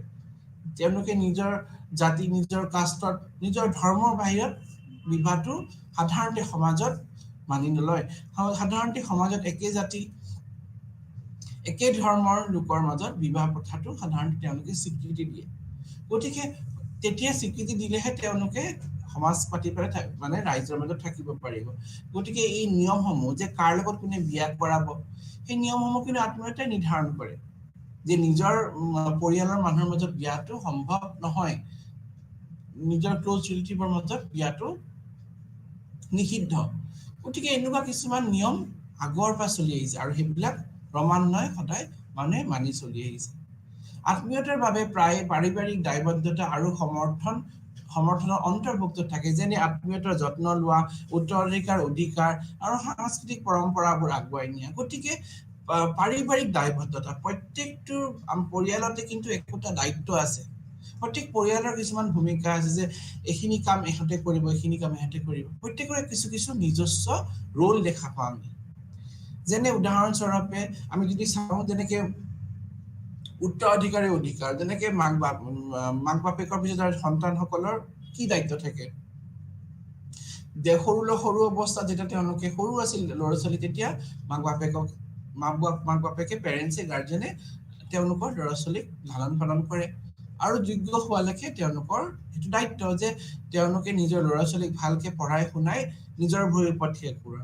তাৰপিছত তাৰে উল্টা ভূমিকাটো পালন কৰিব লাগে। সাধাৰণতে মানে আমি দেখা পাওঁ যে সমাজত এইটো প্ৰচলিত নিয়ম যে যেতিয়া ল'ৰা ছোৱালী ডাঙৰ হৈ যায়, তেতিয়া তেওঁলোকে তেওঁলোকৰ বৃদ্ধ মাক বাপেকক যত্ন লোৱা, তেওঁলোকৰ মানে ভৰণ পোষণ পুৰা কৰা, গোটেইখিনি দায়িত্ব তেওঁলোকে ল'ব লাগে। গতিকে এইটো এটা মানে আমাৰ প্ৰচলিত নিয়ম, যোনটো আমাৰ পাৰিবাৰিক দায়বদ্ধতা আৰু এইটো আত্মীয়তাৰ এটা বিশেষ গুণ। মানে যে যি পৰিয়ালত ধৰি লওক আমি দেখা পাওঁ মাক বাপেকক নাচায়, তেতিয়া কি হয়, গোটেই পৰিয়ালৰ মানুহখিনি আহি পেলাই আত্মীয়তা আহি পেলাই তেওঁলোকে তাৰ বিৰুদ্ধে মাত মাতে। যদি তেওঁলোকক নাচায় বৃদ্ধ মাক বাপেকক, সেই পৰিয়ালটো বদনাম মানে গোটেই সমাজত মানে হেৰি হৈ যায়, বিয়পি যায়। কাৰণ কি যোনটো আমাৰ সমাজত নিয়ম আছে, সামাজিকভাৱে আমি যিহেতু থাকিব লাগিব, আমাৰ কিছুমান নিয়ম আছে, যি নিয়ম আমি পাৰিবাৰিক নিয়ম আমি পালন কৰিবই লাগিব।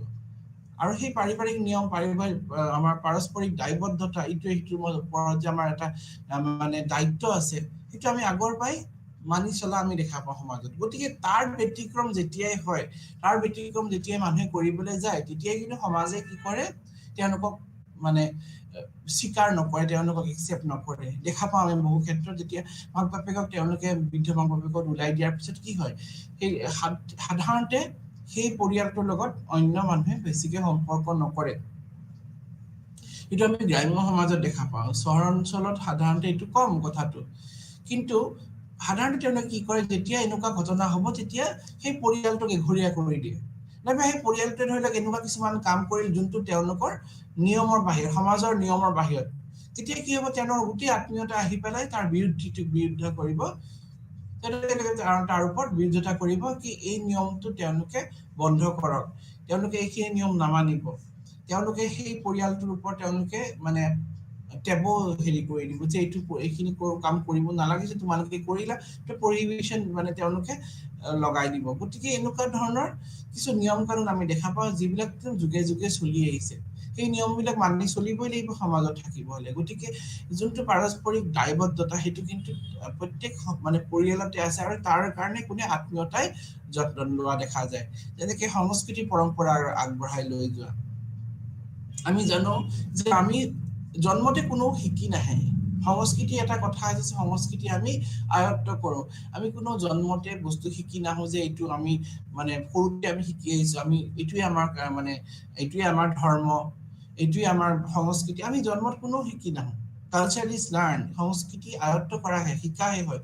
গতিকে এই কথা যে আত্মীয়তাই কিন্তু কি কৰে, সংস্কৃতিটো এজন শিশুক সৰু অৱস্থাৰ পৰা শিকায় যে তেওঁ কোনটো সংস্কৃতি তেওঁ বিলং কৰে, তেওঁ কোনটো কালচাৰ তেওঁৰ কেনেকুৱা হয়, তেওঁ ধৰ্মটো কি হয়, তেওঁ নিজৰ সংস্কৃতিটো তেওঁ কেনেকে ৰক্ষা কৰিব, তেওঁ কেনেকে মানি চলিব। সেইটো কিন্তু আৰম্ভণি আত্মীয়তাই কৰে, আৰু সেইটো পৰিয়ালৰ পৰাই সৃষ্টি হয়। প্ৰথমতে ঘৰৰ পৰাই এই শিশুজনক যেতিয়া নিজৰ সংস্কৃতিৰ লগত যদি পৰিচয় কৰাই নিদিয়ে, তেতিয়া কি হ'ব, শিশুজনে নিজৰ সংস্কৃতিৰ কথাই নাজানিব।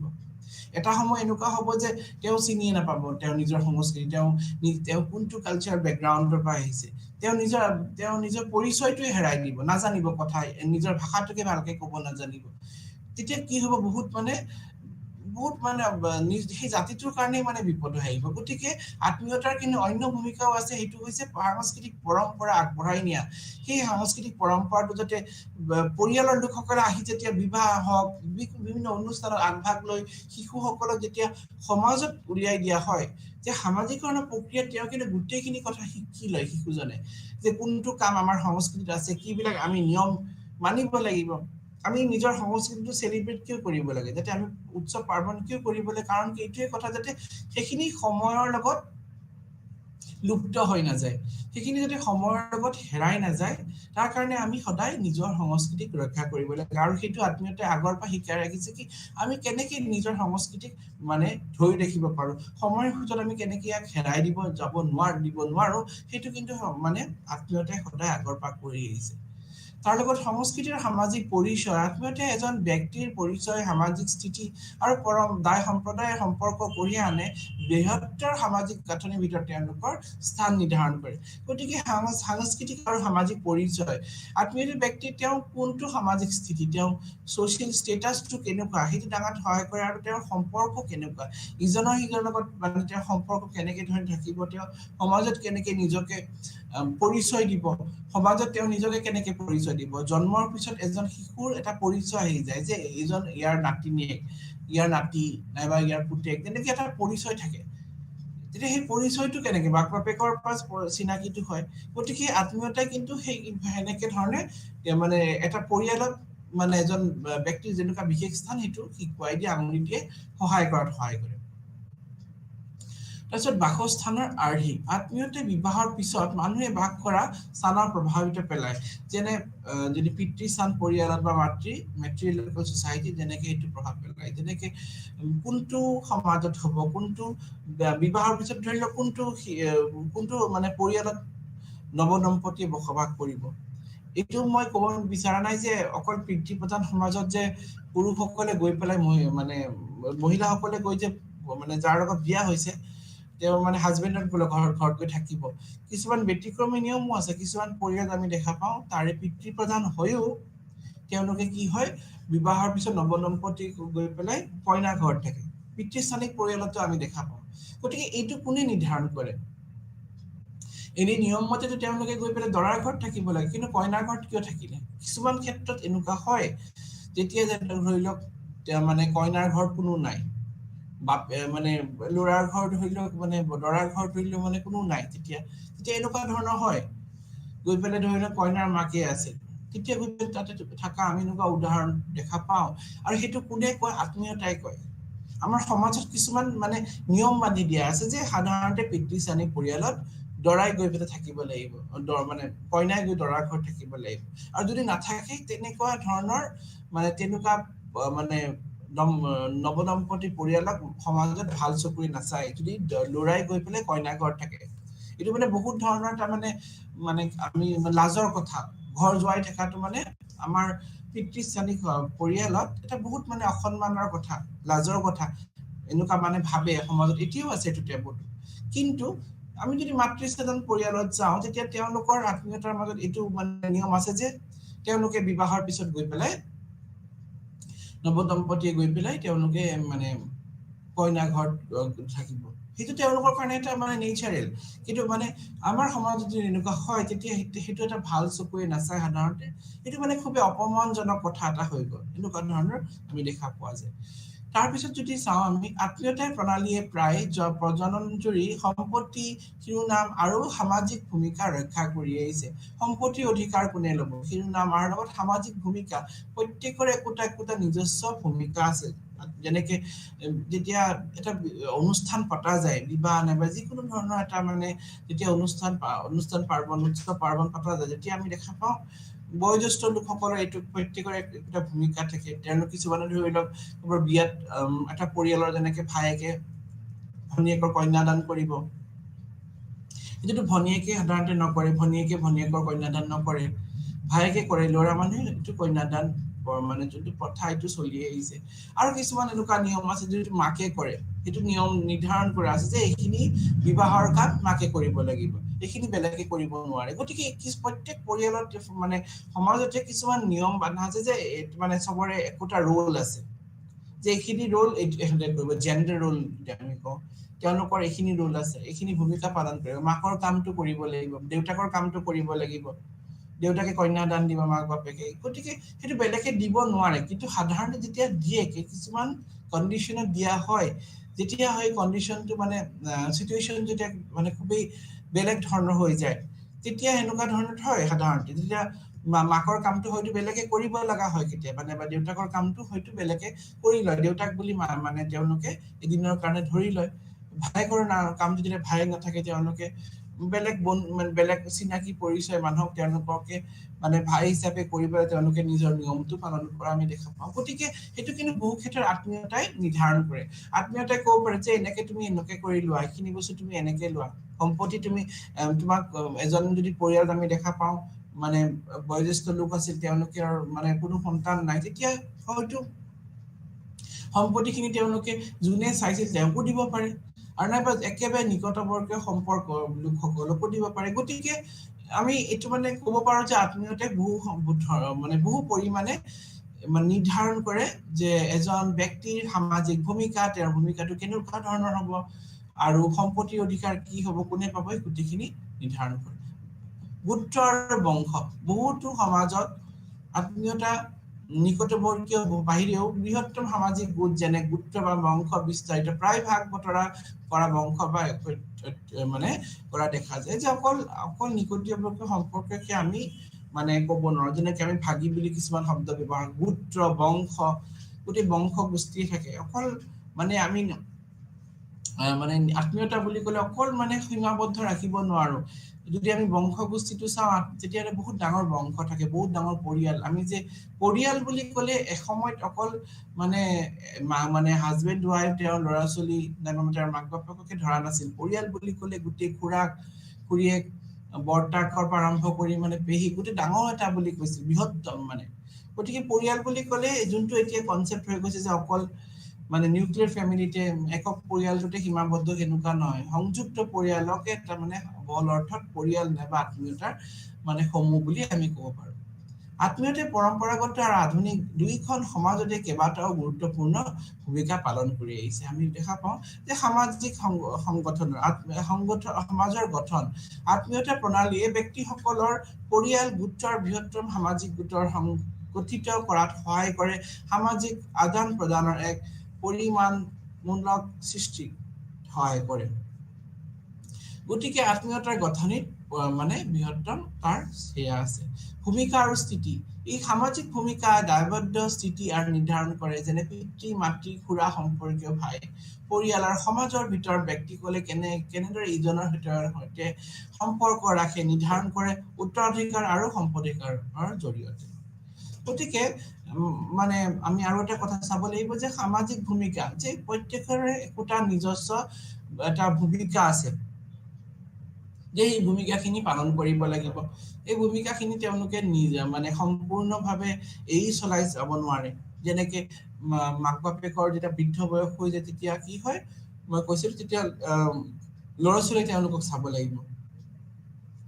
ঠিক তেনেদৰে ভাতৃ ভনীয়েকৰ প্ৰতি যি দায়িত্ব থাকে যোনটো আমি যেনেকে আখৈ দিয়া কিছুমান এটা পৰম্পৰা সাথে কি হয় ভাইকে বা ককাইকে আখৈ দিয়ে গতিকে এইটো এটা পৰম্পৰা আছে আৰু পৰম্পৰাৰ লগত সেই বিশেষ ব্যক্তিজনে দিব পাৰিব বেলেগে দিব নোৱাৰে যেনেকে সময় মুখাগ্নি পুতেকে দিছিলে কিন্তু এতিয়া সময় বদলি পেলাই মানে ছোৱালীও দিয়ে এসময় নাছিল এটো কিন্তু সমাজত যেটো পৰিৱৰ্তন হ'ল পৰিৱৰ্তন হওঁতে যেটো মানে সামাজিক ভূমিকাটো কিন্তু পৰিৱৰ্তন নাই আত্মীয়তাই সেইটো মানে দেখুৱালে যেনেকে এনেকুৱা বহুত আছে যাৰ দম্পতি যাৰ ল'ৰা নাই তেতিয়া ছোৱালী আছে তেওঁলোকৰ মুখাগ্নি কি নহব নেকি গতিকে সেই ক্ষেত্ৰত মানে ছোৱালী সকলক এইটো মানে দিয়া হ'ল দায়িত্বটো গতিকে এনেকুৱা ধৰণৰ মানে যিবিলাক মানে দায়িত্ব সেইবিলাক সামাজিক দায়িত্ব প্ৰত্যেকটো পৰিয়ালতে প্ৰত্যেক সমাজতে আমি দেখা পাওঁ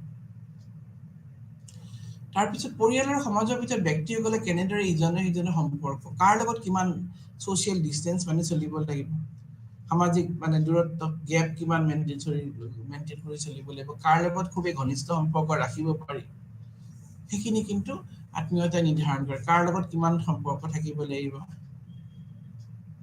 সম্পদৰ প্ৰেৰণ আত্মীয়তা প্ৰণালীয়ে সম্পত্তি সম্পদ আৰু শিৰোনামৰ বাবে এটা প্ৰজন্মৰ পৰা পৰৱৰ্তী প্ৰজন্মলৈ প্ৰেৰণ কৰাটো নিয়ন্ত্ৰণ কৰে প্ৰায় বংশানুক্ৰমিক নিয়মৰ জৰিয়তে যেনে পত্ৰিকা বা যেনেকে পিতৃস্থানিক আৰু মাতৃস্থানিক উত্তৰাধিকাৰৰ জৰিয়তে তে সম্পদ কোনে পাব এটাৰ পৰা এটা প্ৰজন্মলৈ মাক বাপেকৰ সম্পত্তি ল'ৰা ছোৱালী পাব বেলেগে নাপায় মানে সাধাৰণতে আমি পিতৃস্থানিক পৰিয়ালত দেখা পাওঁ ল'ৰাই পায় কিন্তু এতিয়া নিয়ম বদলি গৈছে এতিয়া নিয়মটো বদলা মানে কি কৈছো যে মানে ছোৱালী ল'ৰা প্ৰত্যেকে কিন্তু সমান অধিকাৰ দিয়া হৈছে গতিকে এসময়ত নাছিল কিন্তু এতিয়া সমাজত হেতু পৰিৱৰ্তন হৈছে গতিকে এই পৰিৱৰ্তন কেতিয়া আনা হৈছে যেতিয়া আত্মীয়তা যেতিয়া সমাজত পৰিৱৰ্তনৰ মানে এটা জোৱাৰ আহিছে পৰিৱৰ্তন দৰকাৰ হৈছে তেতিয়া নিয়মত পৰিৱৰ্তন হয় তেতিয়া নিয়মত পৰিৱৰ্তন হৈ পেলাই তেতিয়া এনেকা সম্পত্তিৰ অধিকাৰ হয়তো ল'ৰা ছোৱালী দুটাই সমানে পোৱা আমি বহু উদাহৰণ আছে এসময় নাছিল কিন্তু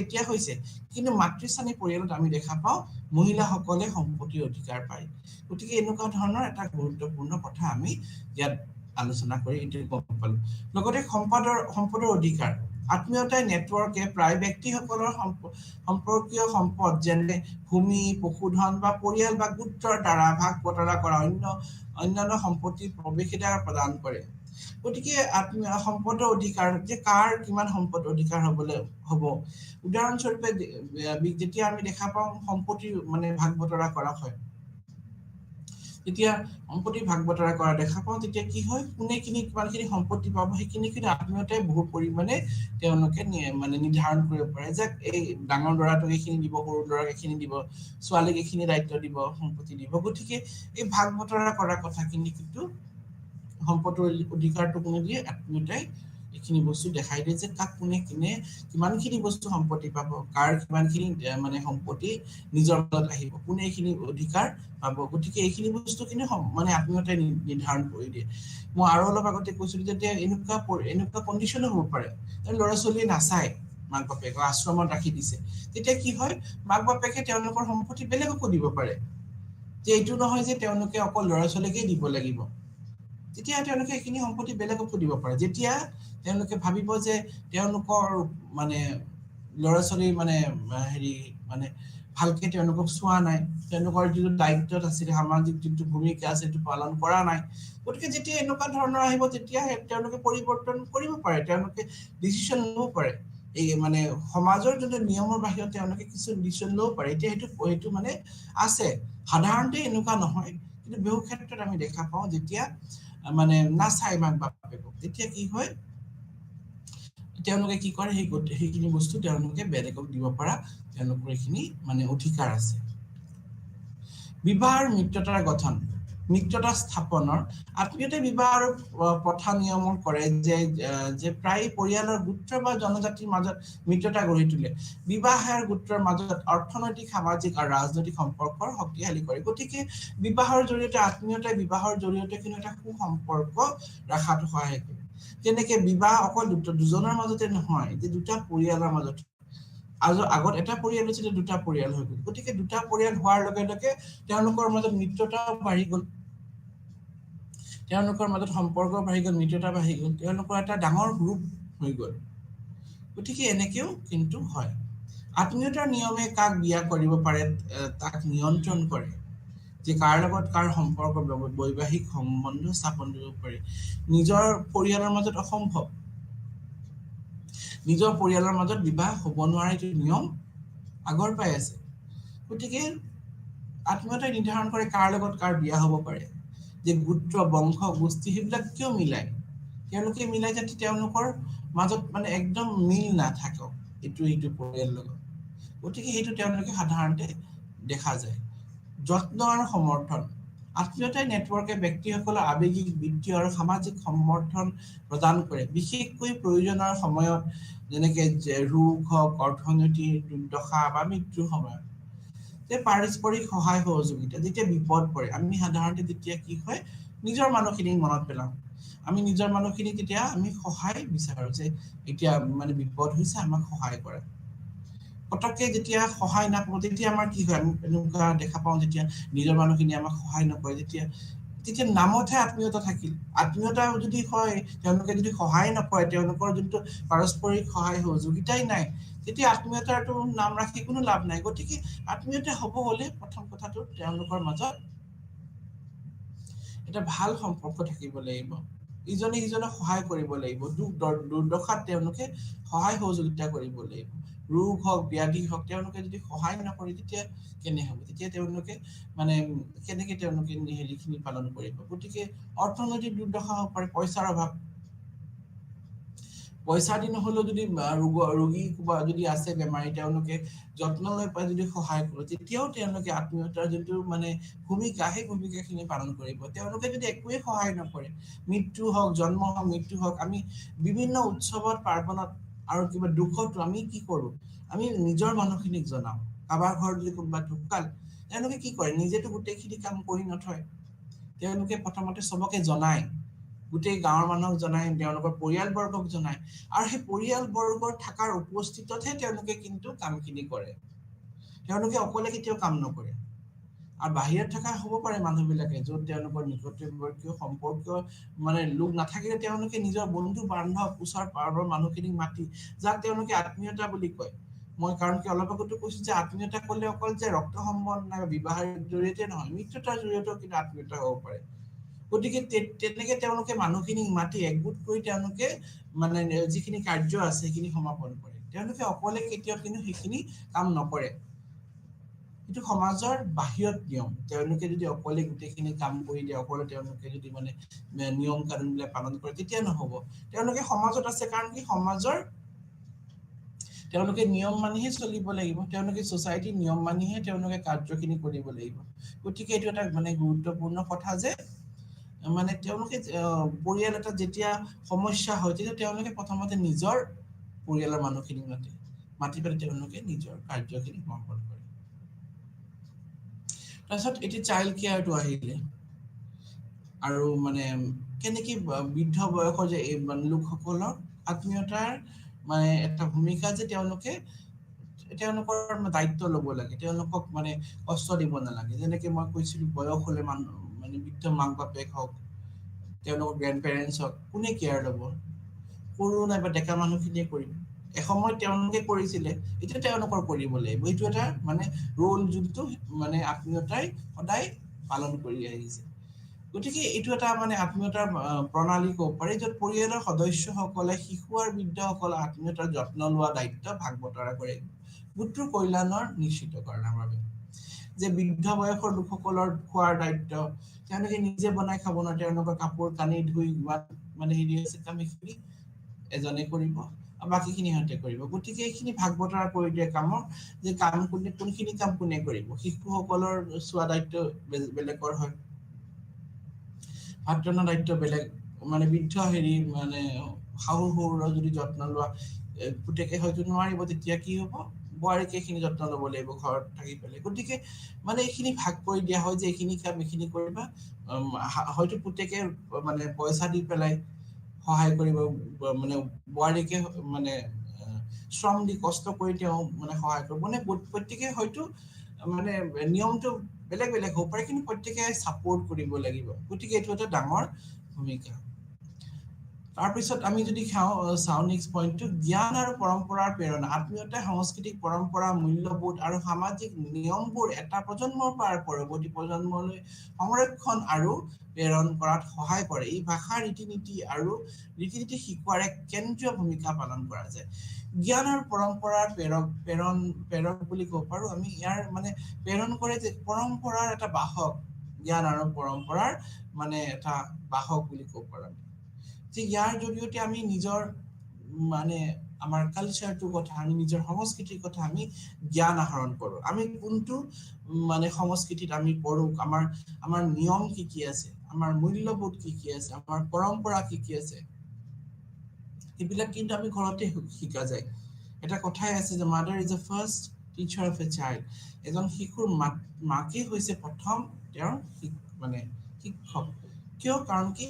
মাকে বহুতখিনি বস্তু শিকায় তাৰ লগতে তেওঁৰ পৰিয়ালৰ অন্য সদস্যসকলেও শিশুজনক জন্ম পায় তেওঁৰ নিয়মবিলাক শিকায় তেওঁ কোনখিনি কাম কৰিব লাগিব কোনখিনি কাম কৰিব নালাগে তেওঁ মানে তেওঁৰ নিয়মবিলাক কি হ'ব লাগিব তেওঁ কিখিনি পালন কৰিব লাগিব সেইবিলাক কিন্তু কোনে শিকায় তেওঁ সৰুৰ পৰা শিকায় সৰুৰ পৰাই তেওঁক শিকাই যায় আৰু পৰিয়ালৰ লোকসকলে যে এইখিনি আমাৰ মানে নিয়ম আমাৰ পৰিয়ালৰ এইখিনি আমি নিয়ম পালন কৰিব লাগিব আমাৰ এইখিনি ৰুলছ এণ্ড ৰেগুলেশ্যন আছে গতিকে এইখিনি বস্তু কিন্তু প্ৰত্যেক পৰিয়ালতে আমি দেখা পাওঁ প্ৰত্যেক পৰিয়ালে কিন্তু এইখিনি বস্তু শিকায় যে আমাৰ এইবিলাক নিয়ম আছে আমাৰ পৰিয়ালত এইটো পৰম্পৰা আছে যদি পৰম্পৰাটো তেওঁলোকে নিশিকে কিছুমান পৰিয়ালৰ কিছুমান পৰম্পৰা আছে ট্ৰেডিশ্যন আছে সেইবিলাক যুগে যুগে চলি আহিছে সেনেকে তেওঁলোকে মানি চলি আহিছে কিন্তু কি হয় কেতিয়াবা এটা প্ৰজন্মৰ পিছত আৰু অন্য এটা প্ৰজন্মলৈ কেতিয়াবা এইটো মানে ব্ৰেক হৈ যায় কিয় ব্ৰেক হ'ব যেতিয়া তেওঁলোকে এইখিনি বস্তু মানে ঠিকমতে প্ৰেৰণ কৰিব পৰা নাই জ্ঞান আৰু পৰম্পৰাৰ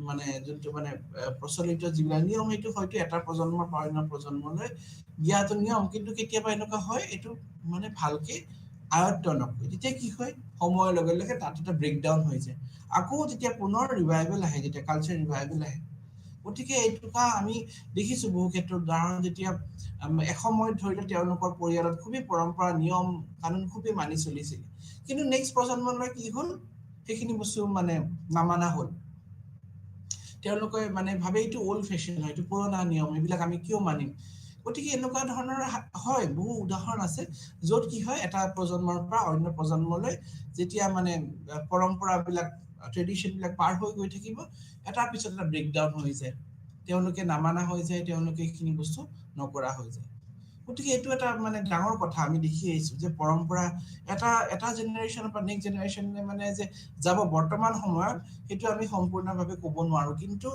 পৰাপক্ষত আত্মীয়তা সদায় সংস্কৃতিৰ মূল্যবোধ নিয়মবিলাক কি ইয়াৰ পিছত কি অৰ্থ আছে আমি নিয়মবিলাকে যে মানি চলিছো তাৰ অৰ্থ কি আমি এতিয়া বিহু হওক আমি সেই উৎসৱবিলাক পালন কিয় কৰি আহিছো সেই পালন কৰাটো অৰ্থটোৱে হৈছে যাতে আমি সেইখিনি জীয়াই ৰাখো সেইখিনি সময়ৰ সোঁতত যাতে আমি হেৰাই দিব নিদিওঁ আমি নকৰিব পাৰিলেহেঁতেন মানুহবিলাকে কিয় কৰি আছে বাহিৰত থকা লোকসকলেও চাব আমাৰ মানে অসমৰ বাহিৰত থকা লোকসকলেও তাৰ লগত ভাৰতৰ বাহিৰত থকা লোকসকলেও নিজৰ সংস্কৃতি সদায় ধৰি ৰাখিছে তেওঁলোকৰ এটা গোট বনাই লৈছে এটা গ্ৰুপ বনাই লৈছে সেই গ্ৰুপটোৰ মাজত তেজৰ সম্পৰ্ক নাথাকিব পাৰে কিন্তু বন্ধুত্বৰ সম্পৰ্ক থাকিব তাৰ জৰিয়তে তেওঁলোকে মানে নিজৰ দেশৰ যি পৰম্পৰা যি কালচাৰ ট্ৰেডিশ্যন সেইখিনি তেওঁলোকে মানি চলি আহিছে আৰু তেওঁলোকে তেওঁলোকৰ পৰৱৰ্তী প্ৰজন্মক সেইখিনি দেখুৱাইছে তেওঁলোকে যদি নেদেখুৱায়, তেওঁলোকে যদি অকল নিজৰ মাজতে এইখিনি সীমাবদ্ধ ৰাখে, তেতিয়া কি হ'ব?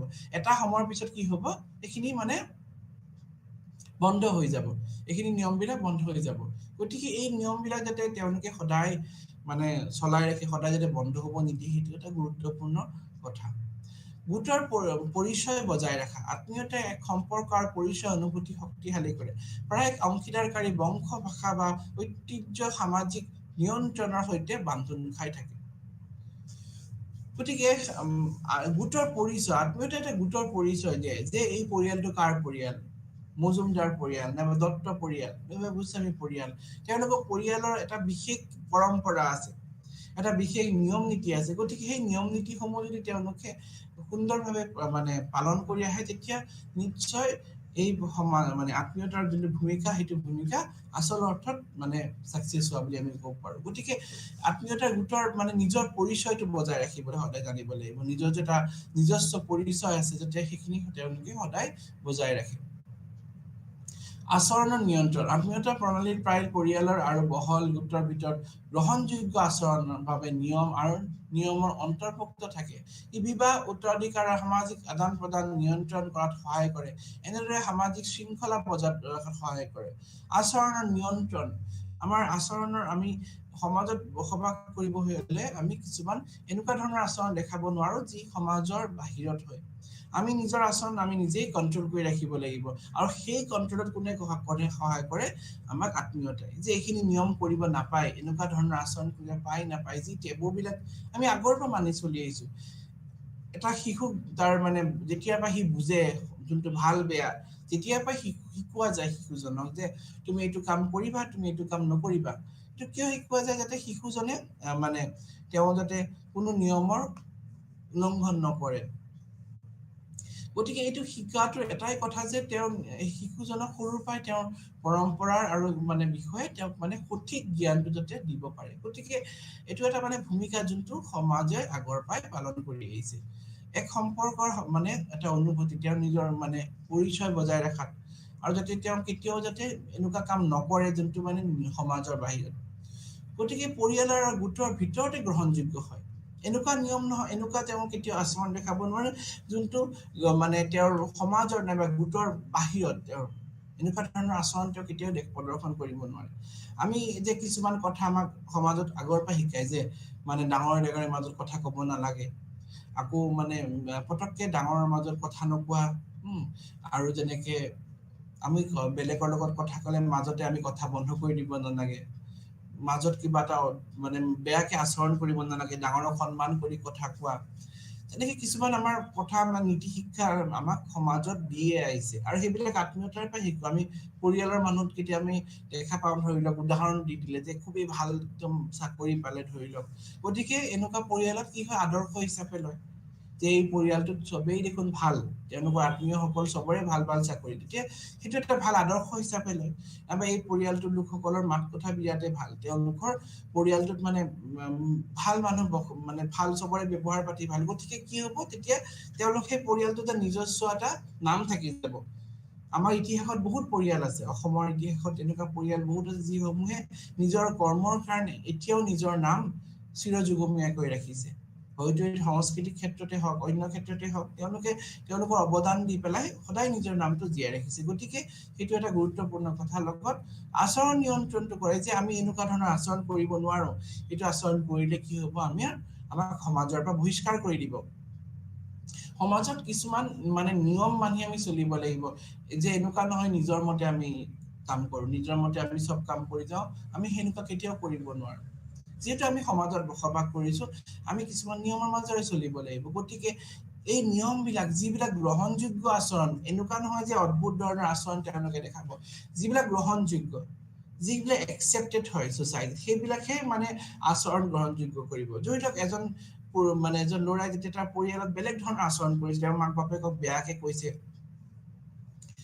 তেওঁ ধৰি লওক একদম মানে বেয়া ব্যৱহাৰ, তেতিয়া কি হ'ব, গোটেই সমাজখনে একশ্যন ল'ব, গোটেই সমাজখনে সেই ল'ৰাটোৰ মানে বিৰুদ্ধে মানে অপ'জ কৰিব, আৰু সেই ল'ৰাজনক সমাজৰ পৰা বহিষ্কৃত কৰি দিব। গতিকে সমাজে সদায় এনেকুৱা ধৰণৰে মানে নিয়মবিলাক একচেপ্ট কৰে, যিবিলাক ছ'চাইটিত মানে আমি গ্ৰহণযোগ্য বুলি ভাবো এনেকুৱা ধৰণৰ আচৰণ কেতিয়াও তেওঁলোকে নলয় যিবিলাক সমাজত গ্ৰহণযোগ্য নহয় গতিকে বিবাহ নিষ্পত্তি আত্মীয়তা আধাৰিত কৃতপক্ষই সমসংখ্যক যেনে পৰিয়াল বা সম্প্ৰদায়ৰ মাজত বিবাহৰ মধ্যস্থৰ কৰাত সহায় কৰে শান্তি আৰু সম্প্ৰীতি নিশ্চিত কৰে কাৰ লগত কেনেকে বিবাহ হ'ব যেনেকে পৰিয়ালৰ জ্যেষ্ঠসকলে বিবাহ অনুষ্ঠান হওক এয়া হওক তেতিয়া কি হয় মধ্যস্থৰ হিচাপে কাম কৰে সাধাৰণতে বিবাহ যেতিয়া ঠিক কৰাৰ সময়ত তেতিয়া আমি দেখা পাওঁ মানে যে যিবিলাক গাৰ্জেন মানে যিবিলাক বয়োজ্যেষ্ঠ লোকসকল তেওঁলোকে আহি পেলাই তেওঁলোকে কয় মানে কি নিয়মবিলাক কেনেকুৱা এইখিনি নিয়ম তোমালোকে ফলো কৰিছা নে নাই এইবিলাক নিয়ম আমাক লাগিব গতিকে এইখিনি কোনে শিকাই দিয়ে তেওঁলোকক কিন্তু বয়োজ্যেষ্ঠ লোকসকলে বিবাহ ঠিক কৰিব যায় কিন্তু বয়োজ্যেষ্ঠ লোকসকলে ডাইৰেক্ট ল'ৰাজনে যায় কিন্তু ল'ৰাজন যোৱাৰ লগত কিন্তু তেওঁৰ লগত অন্য সদস্য লোকসকল যায় পৰিয়ালৰ অকলেতো কেতিয়াও নহয় মানে বয়োজ্যেষ্ঠ লোকসকলে যায় জ্যেষ্ঠসকল যায় জ্যেষ্ঠসকলে গৈ পেলাই তেওঁলোকে মধ্যস্থ হিচাপে কাম কৰে গতিকে মানে এইটো এটা আমি কথা গম পাব লাগিব যে মানে আত্মীয়তাৰ এটা ডাঙৰ ভূমিকা আমি সমাজত দেখি আহিছো যোনটো আমি কেতিয়াও নুই কৰিব নোৱাৰো গতিকে আমি দেখা পালে আৰু কিছুমান কথা আমি জানিব লাগিব যে আত্মীয়তাৰ নৃতত্বৰ সমাজ বিজ্ঞান আত্মীয়তাৰ এক মৌলিক ধাৰণা বুলি আমি ক'ব পাৰো ইয়াৰ ধাৰা তেজ বিবাহত দত্তক লোৱাৰ ওপৰত ভিত্তি কৰি ব্যক্তিৰ মাজত সম্পৰ্ক বুজায় আত্মীয়তাৰ কিছুমান গুৰুত্বপূৰ্ণ আৰু বৈশিষ্ট্য আছে যেনেকে বংশৰ কথা আহিল আত্মীয়তাই প্ৰায় বংশৰ দ্বাৰা অনুমান কৰা যায় যে পিতৃ বা মাতৃশ্ৰেণী পৰিয়ালৰ কিবা হয় তাৰ লগতে বিবাহৰ নিষ্পত্তিৰ ক্ষেত্ৰত গোটৰ পৰিচয়ৰ ক্ষেত্ৰত আত্মীয়তাৰ এক বিশেষ মানে ভূমিকা আমি দেখা পাওঁ গতিকে আত্মীয়তাৰ যোনটো ভূমিকা সেইটো সমাজ ভেদে বেলেগ বেলেগ হ'ব পাৰে কিন্তু এইটো নহয় যে মানে তেওঁলোকে নিজৰ ভূমিকা পালন কৰা নাই গতিকে আত্মীয়তাৰ এটা বিশেষ ভূমিকা প্ৰত্যেক সমাজতে আমি দেখা পাওঁ তাৰ লগতে আমাৰ আত্মীয়তাৰ পৰিয়াল আৰু সম্পত্তিৰ মাজত ভূমিকা মৰ্যাদা আৰু স্তৰ নিৰ্ধাৰণ কৰে সমাজ গঠনৰ আত্মীয়তাই মূল ভূমিকা পালন কৰে ইয়াৰ দ্বাৰা কোনো এক কৰ্তব্য পালন কৰাৰ আৰু সম্পদ কেনেকৈ বিতৰণ কৰিব তাৰ ওপৰতো আমাক জ্ঞান দিয়ে যে সামাজিক সংগঠনৰ হিচাপে আত্মীয়তাই তাৰ এটা ভূমিকা আছে যে সম্পত্তি কাক কেনেকে দিব কাক কিমানখিনি দিব সম্পত্তি যে এজনক ধৰি লওক বেছিকে দিলে এজনক কমকে দিলে সেনেকে নহয় আৰু কেতিয়াবা এনেকুৱা হয় এজনে বেছিকে পাব পাৰে কেনেকে কোনে নিৰ্ধাৰণ কৰে এইটো আত্মীয়তাই নিৰ্ধাৰণ কৰে তেওঁলোকে নিৰ্ধাৰণ কৰে কি বেচিছত যদি সেইজন ব্যক্তি নাইবা এজন পুতেকে মাক বাপেকক ভালকে চাইছে এজনে যদি চোৱাই নাই যদি তেতিয়া সেই নোচোৱাজনক যদি বেদি দিয়ে তেতিয়া অন্যায় হ'ব তেতিয়া আত্মীয়তাই সেইটো এটা ভূমিকা পালন কৰে কাক কিমানখিনি দিব লাগে কাৰ কিমানখিনি পোৱা যোগ্য সেইখিনি কিন্তু আত্মীয়তাই নিৰ্ধাৰণ কৰে তাৰ লগতে কিন্তু আত্মীয়তাৰ অন্য কিছুমান হেৰি আছে নিয়ম আছে যেনেকে সামাজিক গাঁথনি আৰু পৰিচয় আত্মীয়তাই ব্যৱস্থাই সমাজৰ ভিতৰত মানুহৰ ইজনৰ সিজনৰ লগত কেনে সম্পৰ্ক স্থাপন কৰিব তাৰে সংজ্ঞা দিয়ে ইজনৰ লগত সিজন যেনেকে বন্ধুত্বৰ লগত কেনেকে ধৰণৰ সম্পৰ্ক ৰাখিব লাগিব মাকৰ লগত কেনেকুৱা বাপেকৰ লগত কেনেকুৱা ধৰণৰ সম্পৰ্ক আমি আগৰ পৰা চলিছো তেওঁলোকে উত্তৰাধিকাৰ নিৰ্মাণ মানে সিলেকশন কৰাৰ লগতে কোনে কাক কিমানখিনি মানে পোৱা যোগ্য সেইটো কিন্তু নিৰ্ধাৰণ কৰে লগতে অৰ্থনৈতিক সহায় সহযোগিতা পাৰস্পৰিক আত্মীয়তাৰ গোটসমূহে বিশেষকৈ জীৱিকা ভিত্তিত সমাজৰ অৰ্থনৈতিক সুৰক্ষা আৰু সম্পদৰ বিনিময় প্ৰদান কৰে গতিকে আত্মীয়তাই লগতে কাক কোনে খিনি সম্পত্তি পাব লাগে যাক সহায় সহযোগিতা বিপদৰ সময়ত যোনটো মানে খুবেই এটা ডাঙৰ কথা যে আজি বিপদ পৰিছে যদি আত্মীয়তাৰ লোকসকলে যদি সহায় নকৰে তেতিয়া তেওঁলোকেনো কি পালন কৰিছে তেওঁলোকৰ নিয়ম গতিকে আত্মীয়তা বুলি ক'ব গ'লে আমি জানিব লাগিব যে বিপদে আপদে তেওঁলোকক সহায় সহযোগিতা কৰা সেইটো এটা কিন্তু আত্মীয়তাৰ খুবেই গুৰুত্বপূৰ্ণ দিশ লগতে সংস্কৃতি মূল্যবোধ আৰু পৰম্পৰা সংক্ৰমণৰ আত্মীয়তাই মূল ভূমিকা পালন কৰে সংৰক্ষণৰ ক্ষেত্ৰত পৰিয়ালৰ এটা প্ৰজন্মৰ পৰা অন্য প্ৰজন্মলৈ কেনেকে প্ৰেৰণ কৰা হয় আৰু তেওঁলোকে যাতে এই সম্পত্তিখিনি মানে সংস্কৃতিখিনি যাতে তেওঁলোকে মানে সদায় মানে ধৰি ৰাখিব পাৰে তেওঁলোকে যাতে কেতিয়াও মানে হেৰাই নিদিয়ে সময়ৰ সোঁতত যাতে তেওঁলোকে এইখিনি হেৰাই নিদিয়ে সেইটোৰ ওপৰত আত্মীয়তাই সদায় গুৰুত্বপূৰ্ণ ভূমিকা পালন কৰে যাতে তেওঁলোকে নিজৰ সংস্কৃতিটো কেতিয়াও পাহৰি নাযায় সংস্কৃতি দুটা সংস্কৃতি আশে-পাশে থাকিলে এনেকুৱা হ'ব যে অন্য সংস্কৃতি আমি কিছু কথা আমি আয়ত্ত কৰি লওঁ, কিন্তু এইটো নুবুজায় যে আমি নিজৰ মানে সংস্কৃতিটো পাহৰি যাওঁ, নিজৰ কালচাৰটো আমি কেতিয়াও পাহৰি যাব নালাগে। গতিকে জ্ঞান আৰু পৰম্পৰাৰ যোনটো প্ৰেৰণৰ যোনটো মানে ধাৰা, সেইটো আত্মীয়তাই সদায় কৰি আহিছে, যে নিয়মবিলাক কিমান আমি কোনবিলাক নিয়ম আমি পালন কৰি আহিছোঁ, আৰু লগতে ভাষা ৰীতি-নীতি প্ৰত্যেকটোৰে কিন্তু শিকুৱাই আমাক এটা কেন্দ্ৰীয় ভূমিকা পালন কৰি আহিছে, যে আমাৰ ভাষা কেনেকুৱা, আমি নিজৰ ভাষাৰ বিষয়ে জানিব লাগিব, আমাৰ ৰীতি-নীতি কেনেকুৱা, পৰম্পৰা কেনেকুৱা, সেইবিলাক যদি আমি ভালকে নাজানো তেতিয়া আমি নিজকে কেনেকে পৰিচয় দিম। এজন শিশুৱে জন্মত শিকি নাহে একো বস্তু, মই অলপ আগতে কৈছো যে এজন শিশুৱে জন্মতে একো শিকি নাহে, তেওঁ শিকে কেনেকে, পৰিয়ালটোত থাকিয়ে শিকে। গতিকে পৰিয়ালৰ কিমান ডাঙৰ এটা ভূমিকা আছে, আৰু পৰিয়ালৰ লগত আত্মীয়তাৰ এটা বহুত কথা আছে। আত্মীয়তাই যেনেকে ধৰণে মানে ছাপোৰ্ট কৰিব, তাৰ ওপৰত পৰিয়ালটোৱে কিন্তু বহুত মানে ছাকচেছটো নিৰ্ধাৰণ কৰা যায়। আত্মীয়তাই যেতিয়া বিপদে আপদে আত্মীয় লোকসকলে যদি সহায় কৰে, তেওঁলোকক ছাপোৰ্ট কৰে, তেতিয়াহে কিন্তু পৰিয়ালটো মানে আগবাঢ়ি যাব পাৰে। যদি আত্মীয়তা সেই গোটৰ মাজত যদি একো মানে মিল মিছ নাই, তেওঁলোকে কাকো কোনো সহায় নকৰে, মিলা-প্ৰীতি নাই তেওঁলোকৰ মাজত, তেতিয়া সেই আত্মীয়তা গোটটো জানো সাৰ্ভাইভ কৰিব? এনেকুৱা হ'ব হয়তো তাৰ মাজত চেদিলি-বেদিলি হৈ যাব। খুৰাক কোনো চিনি নাপায়, পেহাক ভালকে কোনো চিনি নাপায়, কাৰো সময় নাই, আজিকালি যোনটো বৰ্তমান সময়ত হৈছে।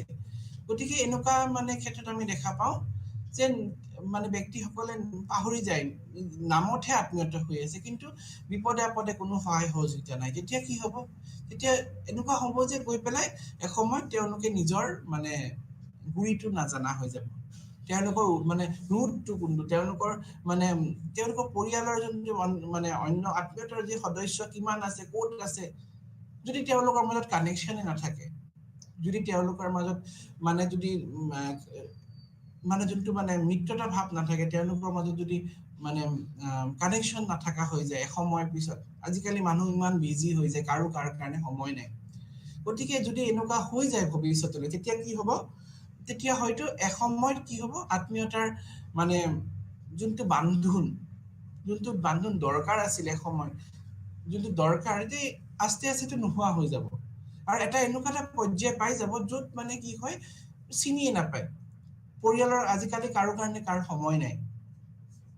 যদি এনেকুৱা হয়, তেতিয়া চিনিয়ে নাপাব এজনে সিজনক। তেতিয়া কি হ'ব? আস্তে আস্তে সময় যোৱাৰ লগে লগে তেওঁলোকৰ পৰিয়ালৰ মাজত কানেকশ্যনটো হেৰাই যাব। গতিকে আত্মীয়তা হৈ যদি তেওঁলোকে সময়ত আগবাঢ়ি নাহে, ইজনে সিজনক যদি সহায় নকৰে, তেতিয়া কেনেকে থাকিব? আমাৰ সমাজত কেনেকুৱা আছে যে কাৰোবাৰ যদি আমাৰ পৰিয়ালৰ কোনোবা ঢুকায়, তেতিয়া কি হয়? চবেই নিয়ম কিছুমান ফ'ল' কৰে, হিন্দু সমাজত বিশেষকৈ আছে, চব সমাজতে আছে, কিন্তু আমি দেখা পাওঁ কিছুমান ৰেষ্ট্ৰিকশ্যন মানি চলে মানুহে, যে তেওঁলোকে মন্দিৰত নাযাব যদি তেওঁলোকৰ পৰিয়ালৰ মানুহ ঢুকাল। কিয় মানি চলিছে? নৌদাউট এটা ধৰ্মীয় কথাও জড়িত হৈ আছে তাৰ লগত, কিন্তু কিয়? যাতে সেইখিনিতে বণ্ডিং তেওঁলোকৰ মাজত থাকে। তেওঁলোকে ক'ব পাৰে, আমাৰ এইজন খুৰাক ঢুকাইছে দেখোন, আমাৰ দেখোন মানে এইজন মানে অলপ দূৰৰ হয় সম্পৰ্ক, কিন্তু আমি মানিব লাগিব, কাৰণ কি আমাৰ এটাই গোষ্ঠী হয়, আমি এটাই গ্ৰুপৰ ভিতৰত, আমি গোটৰ ভিতৰত পৰোঁ, আমি এটাই গোটৰ ভিতৰত পৰোঁ। গতিকে আমি গোটৰ সদস্য হিচাপে আমি মানিব লাগিব এইখিনি নিয়ম। গতিকে এইটো যদি তেওঁলোকে নামানে, তেতিয়া কি হ'ব? আস্তে আস্তে কানেকশ্যনটো হেৰাই যাব। এনেকুৱা আমি উদাহৰণ দেখা পাওঁ, ধৰি লওক ককা আইতাকহঁতে মানে বহুত নিয়ম মানে বহুত তেওঁলোকৰ মানে আছিল চিনাকি, কিন্তু যেতিয়াই ককা আইতাক ঢুকাই গ'ল, কিছুমান আত্মীয় নিজে নিজে নোহোৱা হৈ গ'ল, নিজে নিজে তেওঁলোকে মানে আঁতৰি গ'ল, আমি দেখা পাওঁ।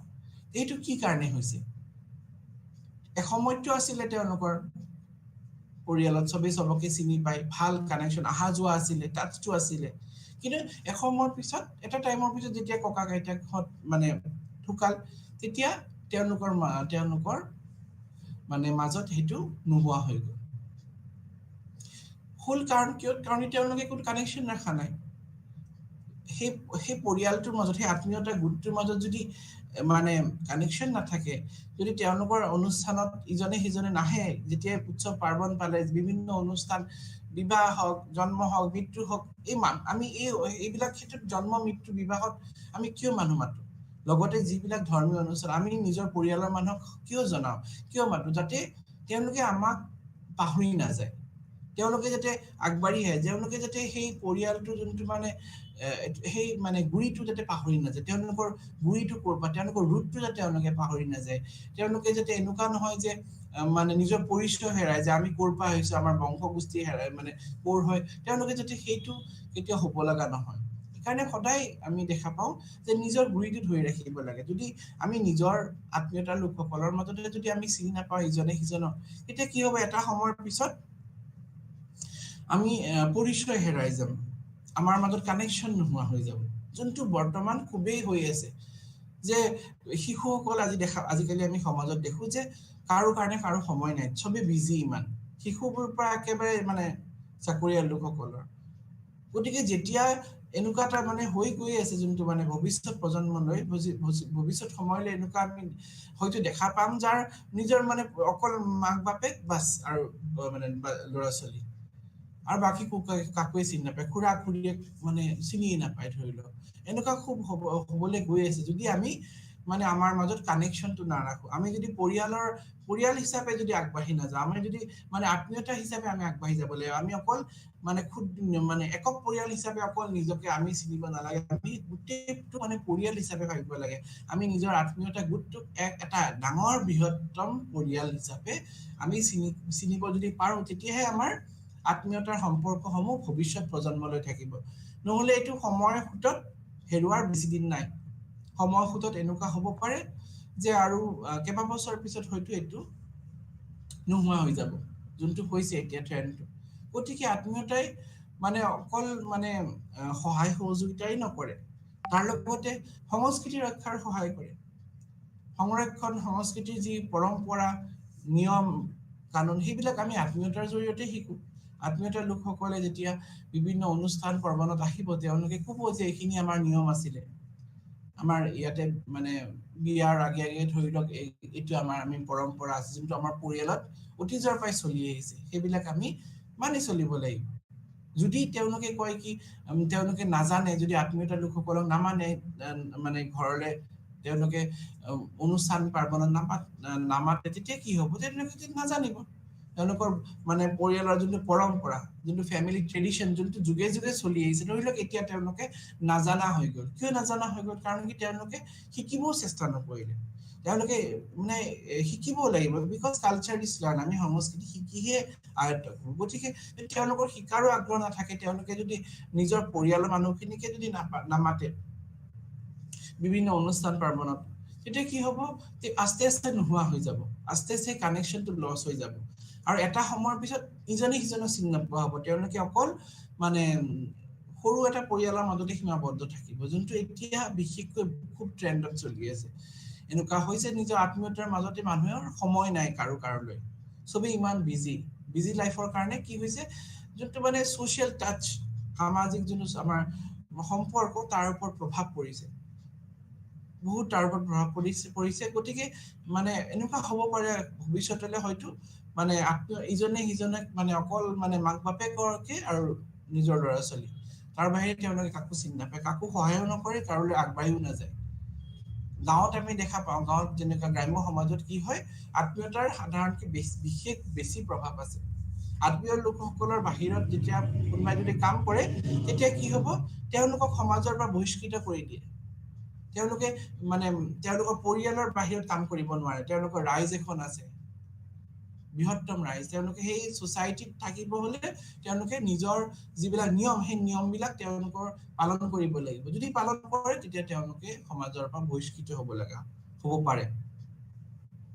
গতিকে এই যিবিলাক কথা আমি আলোচনা কৰিলোঁ যে আত্মীয়তাৰ ভূমিকা, সেইটো এটা বহুত গুৰুত্বপূৰ্ণ কথা, যে পৰিয়ালটো আৰম্ভণি, তাৰপিছত আত্মীয়তাৰ এটা ডাঙৰ ভূমিকা আছে।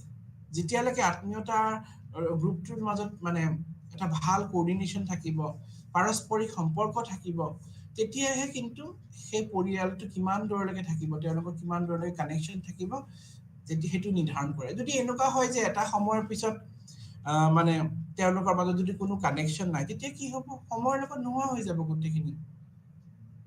গতিকে এইটো মানে বহু পৰিমাণে মানে নিৰ্ধাৰণ কৰে যে আপুনি কোনটো পৰিয়ালৰ পৰা আহিছে, আপোনাৰ বেকগ্ৰাউণ্ডটো কেনেকুৱা। গতিকে আত্মীয়তাৰ বহুত বিশেষ ভূমিকা আছে সমাজ এখনত। গতিকে ইমানতে কৈ মোৰ আজি লেকচাৰটো সামৰি মাৰিলো নমস্কাৰ